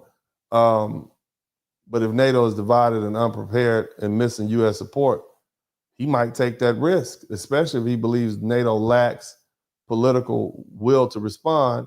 And Russia's already engaged in cyber war and disinformation campaigns and economic sabotage. And Trump is like, dog, I'm not coming over there for that. You see what I mean? I'm trying to keep this war down. Now, you know, in my opinion, NATO's not prepared to deal with it. They're definitely not prepared to deal with a nuclear threat. France and the UK have nuclear weapons, but they have 500. I think they have 500 warheads, and Russia has like 5,000, something like that. You know what I'm saying? And so they ain't gonna have to bow down or lay down. You see what I'm saying? So what's the solution? Well, the solution is for them to fight their own battle. Shout out to Penny Ford. Hey, my girl Penny Ford, I ain't seen you in a minute. Shout out to you. You know, they need to get themselves a new European army. All right, all that sophistication, all my sophisticated Europeans, y'all always so sophisticated. Y'all need to get y'all weaponry sophisticated. You see what I'm saying? They saying they need 100, 150,000 European troops. All my blokes, all you guys who came, y'all ran up there to England. Y'all better start running out. They're gonna draft you. They're gonna put you on the front lines. Now, again, we understand where Zelensky's coming from, and now you understand where Putin is coming from. He wants his country back. He wants the territories that they lost because it's in the interest of the Russian people, because these ethnic Russians that live in these different countries, they basically just got cut off on the other side of the border. So he wants them back. I get it. And then on top of that, keep in mind that what? That we in the United States, through our politicians way back in the 1990s, we began to encroach on these people's territory. Again, we're doing what's in the best interest of the United States. Not mad at that at all, but we at least should know the facts. We kind of did this, like, damn, all right. But now we're like, all right, whatever. Y'all work that on your own. So it's kind of like cold-blooded the way we are. Now, I want to share with you all something that I found very interesting. The Ukraine has been lying to us this whole time. Somebody type whole time in the chat room. Ukraine has been lying to us, okay?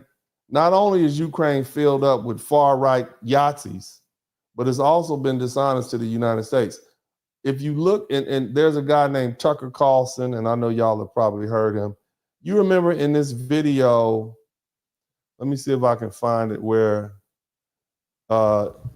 Trump and Zelenskyy were going back and forth, and Zelenskyy said something to the effect of, you got this whole ocean over here, and y'all don't really know what he's going through, but y'all gonna feel it soon.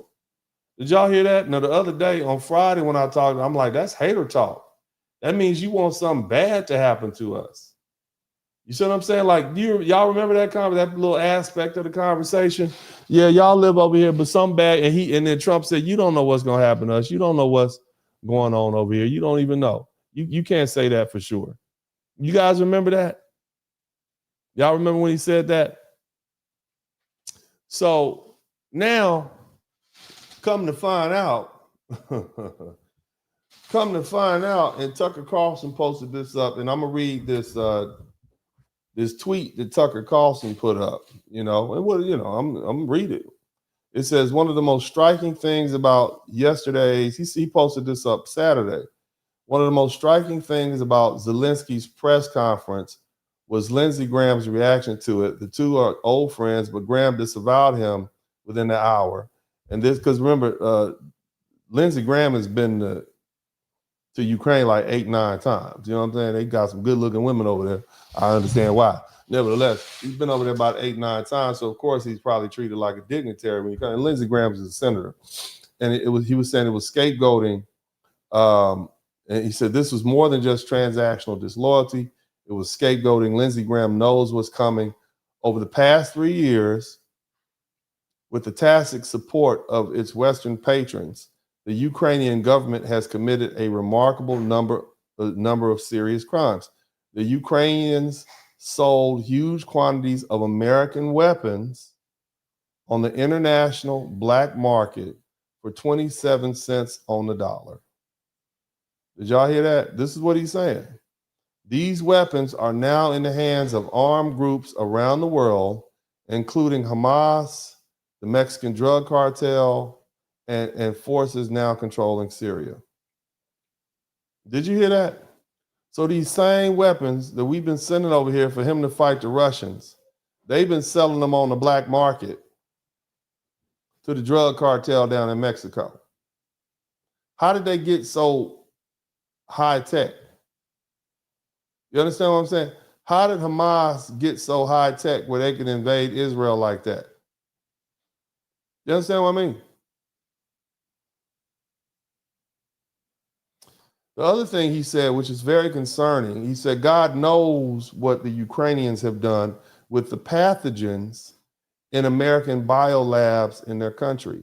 Because, see, we had laboratories set up where we were coming up with, we'll call them weapons of war, biological weapons of war. You know, pathogens, bacteria, viruses, stuff like that. Even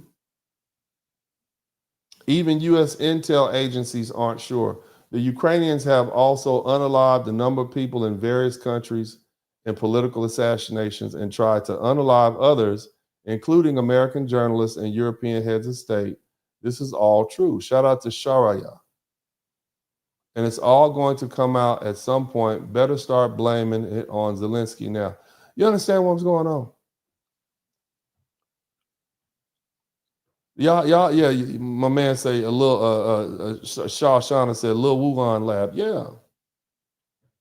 We don't trust Zelenskyy. Let's break that down. So America sent billions of dollars in weapons to Ukraine to help them defend themselves against Russia. But instead of using it properly, Ukraine has been selling the weapons on the black market at 20 cents on the dollar.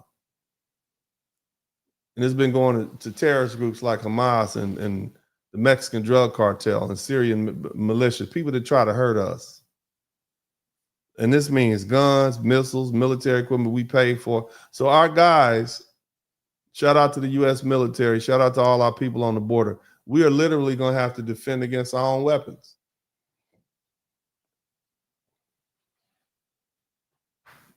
Do you understand why Trump wants to get us out of this damn war and stop sending these people money? You understand why he wants peace? And why are y'all still against this man? You don't think the president of the United States already knows this? We got to get out of this war. It's a messy thing. I really want y'all to understand. It doesn't matter if you voted for Trump, if you don't like Trump. It is in our best interest as Americans to get out of this doggone war. You understand what I'm saying? And the fact that you had Democrats, people like Joe Biden, they sending money. They knew this man was sending this stuff over there. They knew they were selling it on the black market. They had to have known. They had to have known.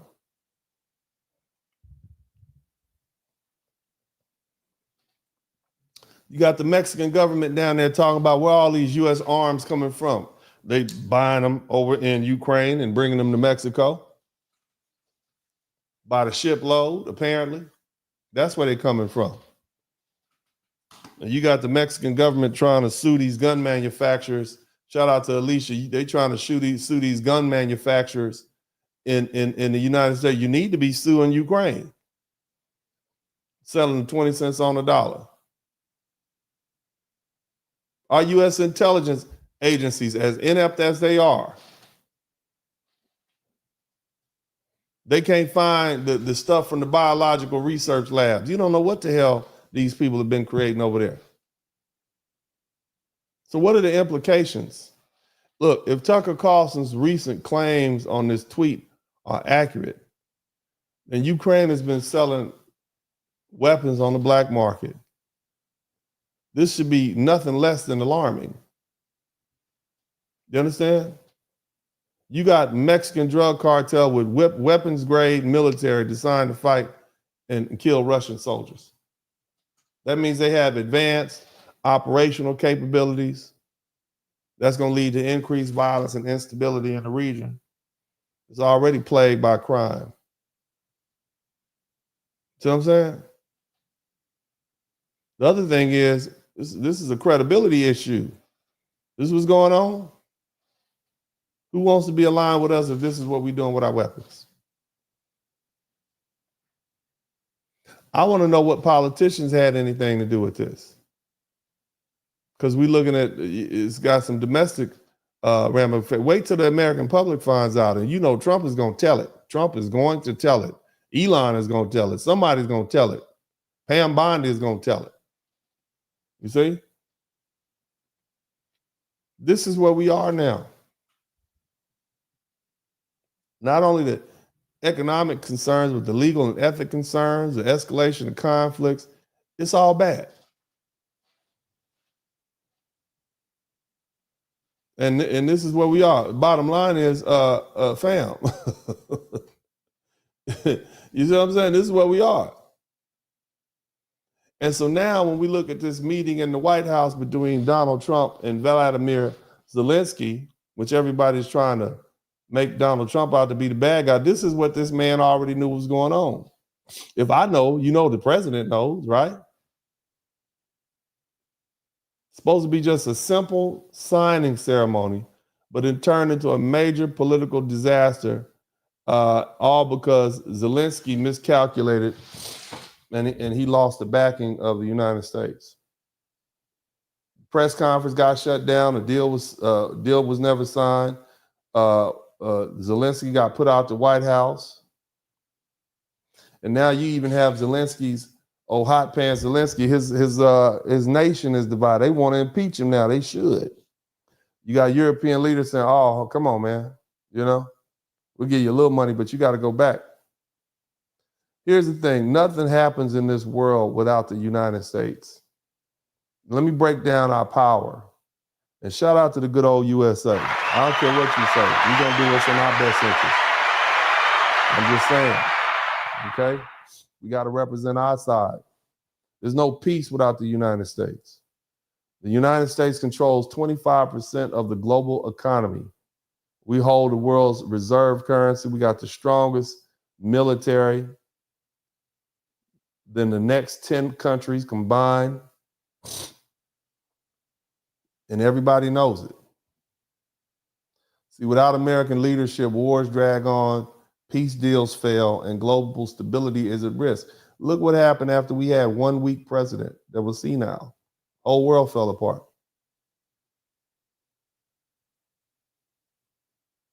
See? Now, you know, that's us. Shout out to Smoke and Talk podcast. Now, Zelenskyy, after his failed confrontation with Trump, he ran over there to Europe, and they told him, you know, you need to fix this. That's why you saw him say, "I'm ready to sign now." You ain't signing nothing. It's over. He got kicked out. And the UK Prime Minister, Keir, I think it's pronounced Keir, K-E-I-R, Keir Starmer, he said, you need to go back to Washington and you need to bow down and kiss the pinky ring. Okay, but see, the problem is Zelenskyy has lost leverage. Before this disastrous visit, you know, his goal was to try to get some more money. But now, you know, it's not there. And Trump has made it clear that his support, our support, is conditional. And the thing is, they need us more than that's for the rest of the world. Europe needs us. Everybody needs us. We don't need them. They need us. You see what I'm saying? So now you're probably going to see Zelensky backtrack and go on an apology tour, even though he hadn't, his little ego won't allow him to apologize yet, but what's going to end up happening, Russia's going to turn him into a little play toy. You see what I'm saying? That's what's about to end up happening. Now, let's do this little breakdown. I want y'all to really understand what Donald Trump has done. Okay? So we're gonna land this plane in a minute. Okay? But I need you to understand what's really going on right now. Okay? Because it's been masterful. All right, we didn't want to fight the war anyway. We wanted these people to fight their own wars, didn't we? We didn't want to send our boys and girls over there. We didn't want to do it again. And so when we really look at it, once again, Donald Trump has delivered a win for America. Because see, under Biden's leadership, we gave these people billions of dollars. Some say upwards of $350 billion. We got zero guarantees. Trump changed that. Instead of giving them another blank check, he secured or was trying to secure a $500 billion mineral deal that benefits the U.S. and forces Europe to take more responsibility in this war. Okay? We want Europe to take the burden, not America. And for years, America's paid for European security, while European countries spent very little on their own defense. But now, you heard the Prime Minister of the UK, they got to put boots on the ground. Somebody type boots on the ground. Not American soldiers. We're going to send our businessmen over there. We're going to get our minerals, right? But they got to handle that Ukrainian security. So if something pop off, it's not America's like, nah, we just over here doing business. We about to go home. Y'all can fight this out. We'll be back. We got our contract. We'll be back when it's done. But see, the thing is, we're not trying to get dragged into another endless war. And so what Trump did with this move is successfully shifted responsibility on the Europe. That's a game changer. Because see, for too long, NATO nations have relied on the U.S. for protection. We've been they damn fool. And now Trump is making them step up. Now, as far as this deal, this $500 billion, it's not over. There ain't nowhere else to go. It's one shop. It's only one place to get what you need, baby. We got it all right here. This is a one-stop shop. See, Biden's approach was, let's just send billions of dollars to Ukraine with no conditions. And of course, wink, wink, we're going to get those kickbacks, from these senators and congressmen. And then Trump's approach is, if America gives money, we must get something in return. You're going to have to give up something. Matter of fact, we give you $350. We want $500 billion in return. That's gangster. I can't do nothing but respect it. You see what I'm saying? So that means we get $500 billion in economic benefits from Ukraine's natural resources. We ensure Ukraine contributes 50% of the mineral oil, gas revenues, and U.S.-Ukraine investment fund. We create more American jobs by securing some critical minerals for manufacturing and technology. That's real leadership. The man literally has turned something bad into something good. Even if you did, I didn't vote for Trump the first time. I voted from second time and the third time. But I do recognize this is good game, you see? Because this man is making sure that America benefits. The other thing, the one most important thing as a man who has lots of family and friends in the military, or former military, I'm heavy into keeping our soldiers and Marines and sailors safe. That to me is the biggest victory. Trump is keeping American troops out of harm's way. Under Biden, the U.S. was headed to a deeper involvement in the Ukraine's war because we're still part of NATO. Under Trump, these European nations, not American troops, are going to be responsible for Ukraine's security. See, because again, for far too long, American soldiers have fought and died in wars that didn't even serve us or serve our interests. Whether we're talking about Vietnam, Iraq, Afghanistan, Trump is trying to end that cycle. You see, if his strategy is, if Europe wants peace in Ukraine, then they need to take responsibility for it. And that's what real leadership looks like. Don't look, man. even though Trump has just saved us billions of dollars in U.S. soldiers and money and treasure, and keeping us out of another war, don't expect these Democrats to talk about that on the media. They're going to talk about the price of eggs. They're not going to acknowledge that Trump is secured a better deal than Biden ever did. They're not going to admit that Trump forced Europe to handle its own security. They won't celebrate the fact that American soldiers are staying safe because Trump negotiation skills. I just want you to think about that. This man's word is what's keeping our soldiers from getting dragged into a war based on a contract with NATO that we signed in the 1940s and 50s. See what I'm saying? And we're going to make it be their fault. You understand what I'm saying? Can't beat that. That's straight gangster, man. It's a masterclass in negotiation. And once again, Donald Trump wins for America. Again, family, I don't really care who you vote for. I'm always going to tell you, I'm a registered Democrat, been a lifelong Democrat. I've only voted for 2 Republican presidents, and that's Trump 47 and Trump 47. That's it. And I didn't vote him for the first time. So I just want y'all to think about that. But nevertheless, it's time to read these super chats and cash apps. I want to make sure I give a big shout out to everybody who came through with the cash app. Somebody typed gorilla pimping in the chat room. Very much so. Let's see here. Again, I don't ask y'all to give me anything, but if you did learn something, I should earn something. And you've learned more tonight about geopolitics and what's really going on than you will in anybody's classroom at this point. You know, so you are fully abreast and fully aware. You can make your own decision. You know, be like, yeah, you might like Ukraine, but they got Yahtzees over there, okay? You might think Russia's the aggressor, but you know what? We were encroaching. We love America, but our hands are not clean. Even though we support them keeping Russia in check, we just need to know. So shout out to Sick With It Yo. Thank you so much for the cash app. Shout out to Miss Johnson. Thank you so much. And also Mr. Turner. And all right, so we got 24 super chats, man. I want to make sure I read each and every one of these super chats again. If you learn something, I should earn something. And I certainly do appreciate those who take that seriously, man. I do, man. You guys are the real MVPs. Shout out to Gemini Rising. Thank you so much for the 1999 super sticker. We got 24 super chats. Y'all give me the 25. That'll be live. Let me get to 25 super chats. That's one more super chat. 25 would be great. I know y'all can do that. I know you can get me to 25. Shout out to Hootie.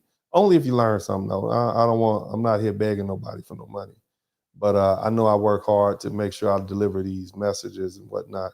So I know you learn, so I can tell. That's why we got all these people up in here. And I'm not finished yet. I got something else, and it's going to be addressed directly to Black America. Okay?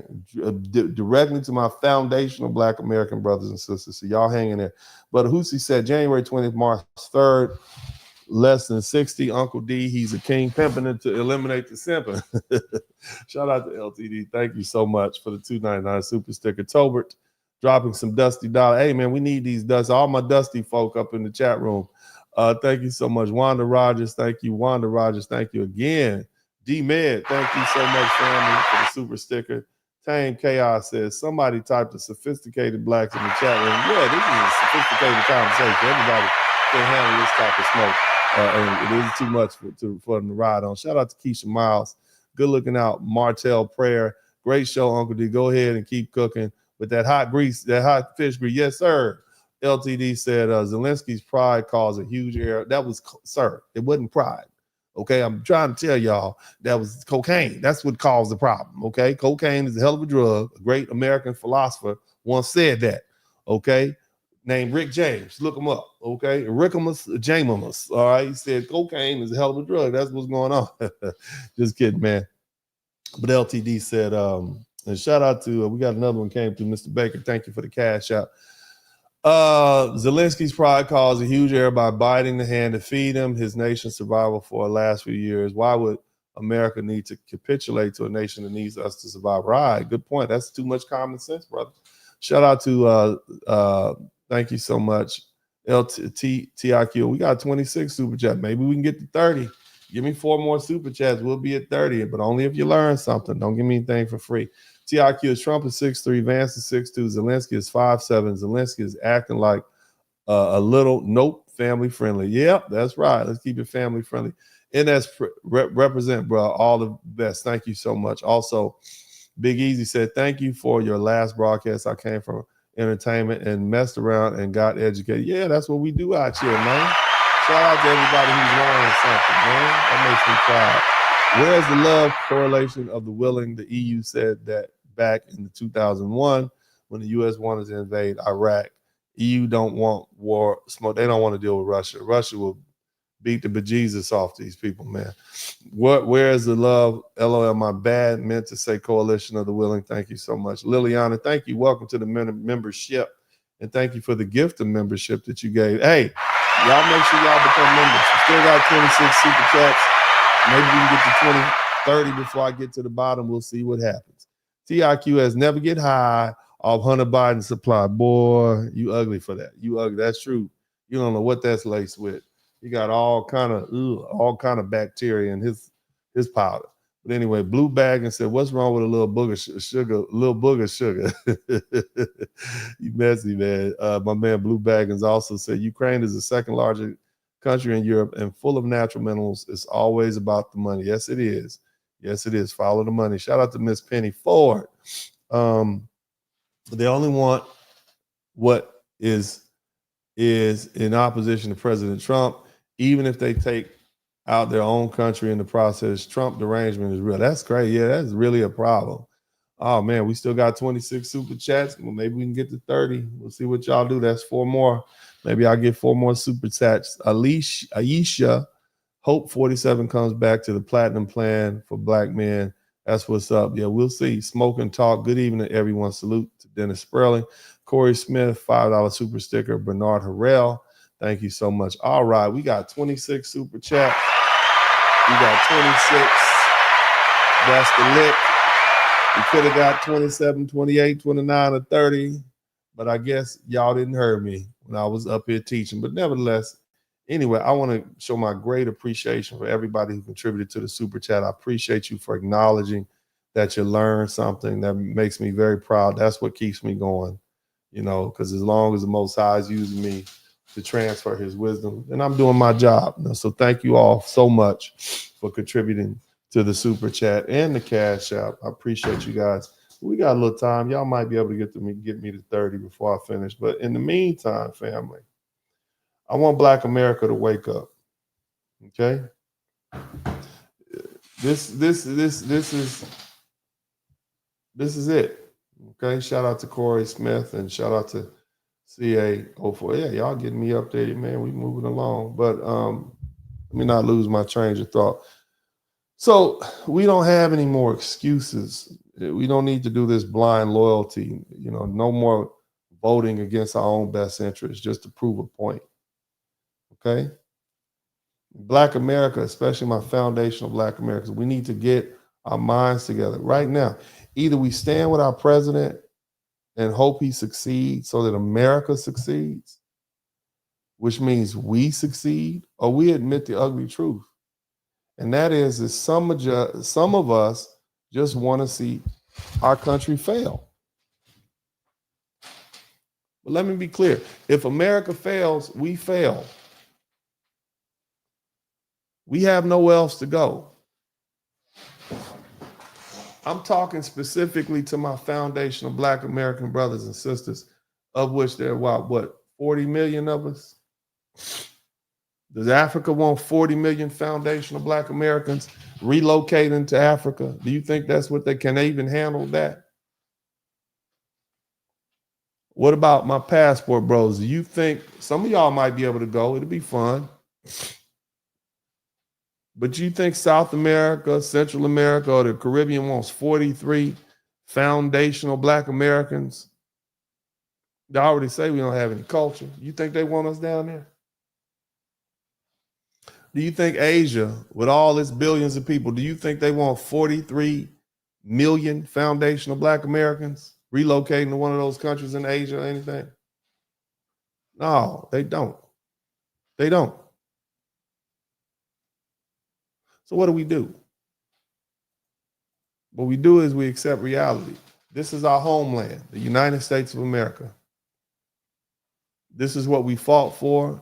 This is what we built, and this is where we thrive. Some of y'all romanticize Africa. Some of y'all romanticize some of these other places. But let's be truthful. Africa played a major role in the transatlantic slave trade. The Arab slave trade predated the transatlantic slave trade by 1,300 years. And if you don't wake up in a few hundred years after you take your butt over there, our descendants, your descendants, who relocate to Africa, they get enslaved again and sent back. This is our home.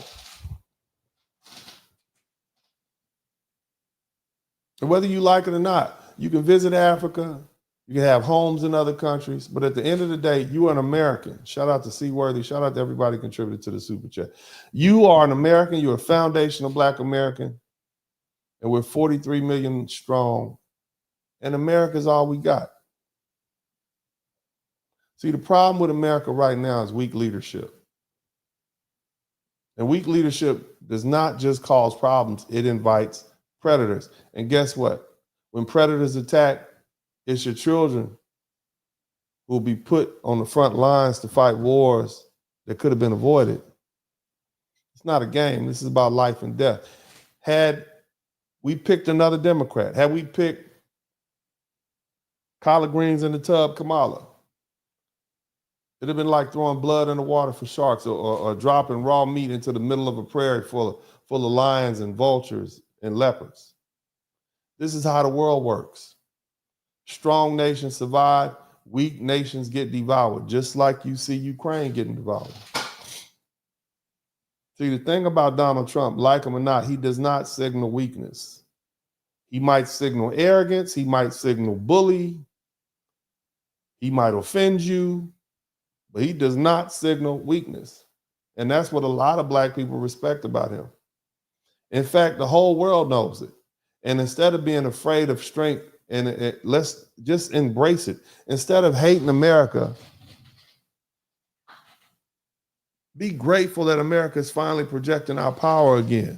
Because the alternative is a weak, delusional woman who lied to you about her very ethnicity, or some decrepit, senile old man leading this country straight on down this path of destruction. Or worse, a wishy-washy Black man elected solely because of identity politics, a slick politician at best, too cowardly to do anything for his own people, the same people who overwhelmingly supported him. We don't need any more cowards. We don't need any more weakness or more politicians who sell us dreams about they never deliver. Somebody type hope and change in the chat room. I don't care about your feelings. I don't care who you vote for as long as you vote your interest. Let me say that again. I am not telling you who to vote for. I love you too much to try to steal your freedom away from you. I'm not like the rest of these people who use this opportunity to steer you to one party or another. I'm going to tell you to vote your interest. But in order for you to be able to vote your interest, you have to know where these people are coming from. See, I was a lifelong Democrat, but I voted for Donald Trump because I saw that it was in my best interest and in the best interest of America. I knew at that time we don't need weak leaders anymore. Weakness invites predators. I told you that. And it's time that foundational Black American people, really all Black people, especially foundational Black American people, because we don't have immigrant ties. It's time that we get off of that vote blue, no matter who train, because it's headed straight off the tracks. Start thinking with logic, not emotion. Start thinking with your wallet, not your ego. Start thinking about your family, not just your political party loyalty. I pray for Trump's safety. I pray for America. Shout out to Penny. See, like it or not, President Donald Trump is a transformative president. You don't have to like this man. You don't have to agree with a darn thing he says. But ask yourself, is he good for me? Is he good for my family? Is what he's trying to do going to put America back on track? Think about it. And that's with any leader. I don't care what political persuasion they have. And for you all who have this problem with Donald Trump because he got convicted of whatever, 34 felonies and paid a stripper to do something allegedly, I don't know. For you all who have a problem with him, I want you to think about something. I want all my Christians to come to the front of the room. I want all my Christians to come to the front of the room. Name me one hero from the Bible who didn't have flaws. Name me one hero from the Bible that didn't have flaws. Samson, you know what he did? He tied fire to the foxes and set them off and let them run through the weeds, run through the fields and burn off the fire. He was an adulterer. He was an unaliver. And his last act was the equivalent to strapping a bomb on his back and blowing up a bunch of people when he pulled those pillars together. That's what he did. What about Moses? Moses betrayed the people who raised him. We know Peter was the killer. Adam was a simp, right? King David was an adulterer. But God still used them because it's not about being perfect. It's about being chosen. Amen. Maybe. Okay, and we'll see. Maybe, just maybe, Trump is the one God is using to keep America strong, to protect us from war, to stop the collapse of our economy. And, you know, and if that's true, then we need to be 100% behind this man and his mission. I pray for his safety. I pray for the safety of his family. I pray for him to be wise. I pray that he leads us with thoughtfulness and strength. Because, see, this is bigger than politics. This is about survival. So America must move forward as a shining light of the world. It must be that shining city on top of the hill. And if that means backing a leader who isn't perfect, but is fighting for our future, then we as foundational Black Americans better wake up and get behind it. Because if America falls, we fall. And there is no plan B. Straight up, straight down, no chasing. Now, I want to take this last few minutes to thank these folks. We got 32 super chats. Shout out to my girl, Penny Ford. I've been all parts of Ukraine many times over, and I'm telling you, Zelenskyy is playing y'all like a fiddle. He's not a good man. I believe you, baby. I believe you. Seaworthy, thank you so much. Great show. Also, Bunker Buster, thank you. Super sticker, thank you, Yaya's kids, for the super sticker. Cody Marshall, Zelenskyy gonna learn today. All right. Thank you all so much. Y'all came through heavy towards the end. But anyway, this is Uncle D. I love y'all. Shout out to the replay. All my people in the replay. Man, the replay team, replay squad, man. Y'all hit the #1 button and type replay when you come through and read this later on. But other than that, this is Uncle D. And as I always said this time, I'm out. Dennis Squirrel. In the city where the lights don't sleep, Uncle D got the vibe so deep. Representing men strong and free. Dennis Squirrel is the king of the spree. In the streets where the rhythm flows, Black men rising, that's how it goes. Uncle D got the truth to show. In his heart, that's where the fire glows.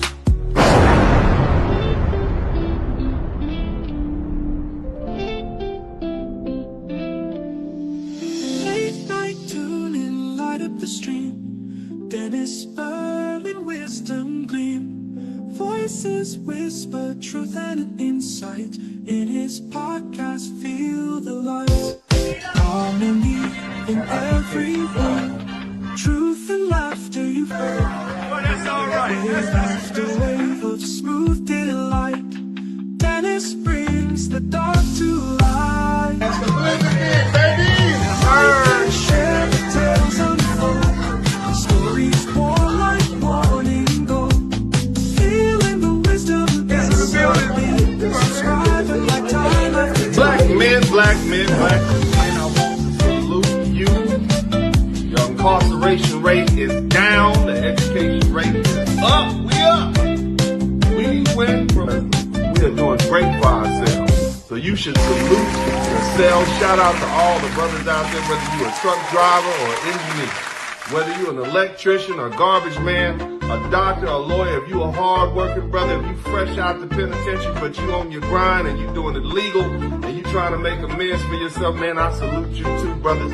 God bless you. This is Uncle D, and you know, I'm out.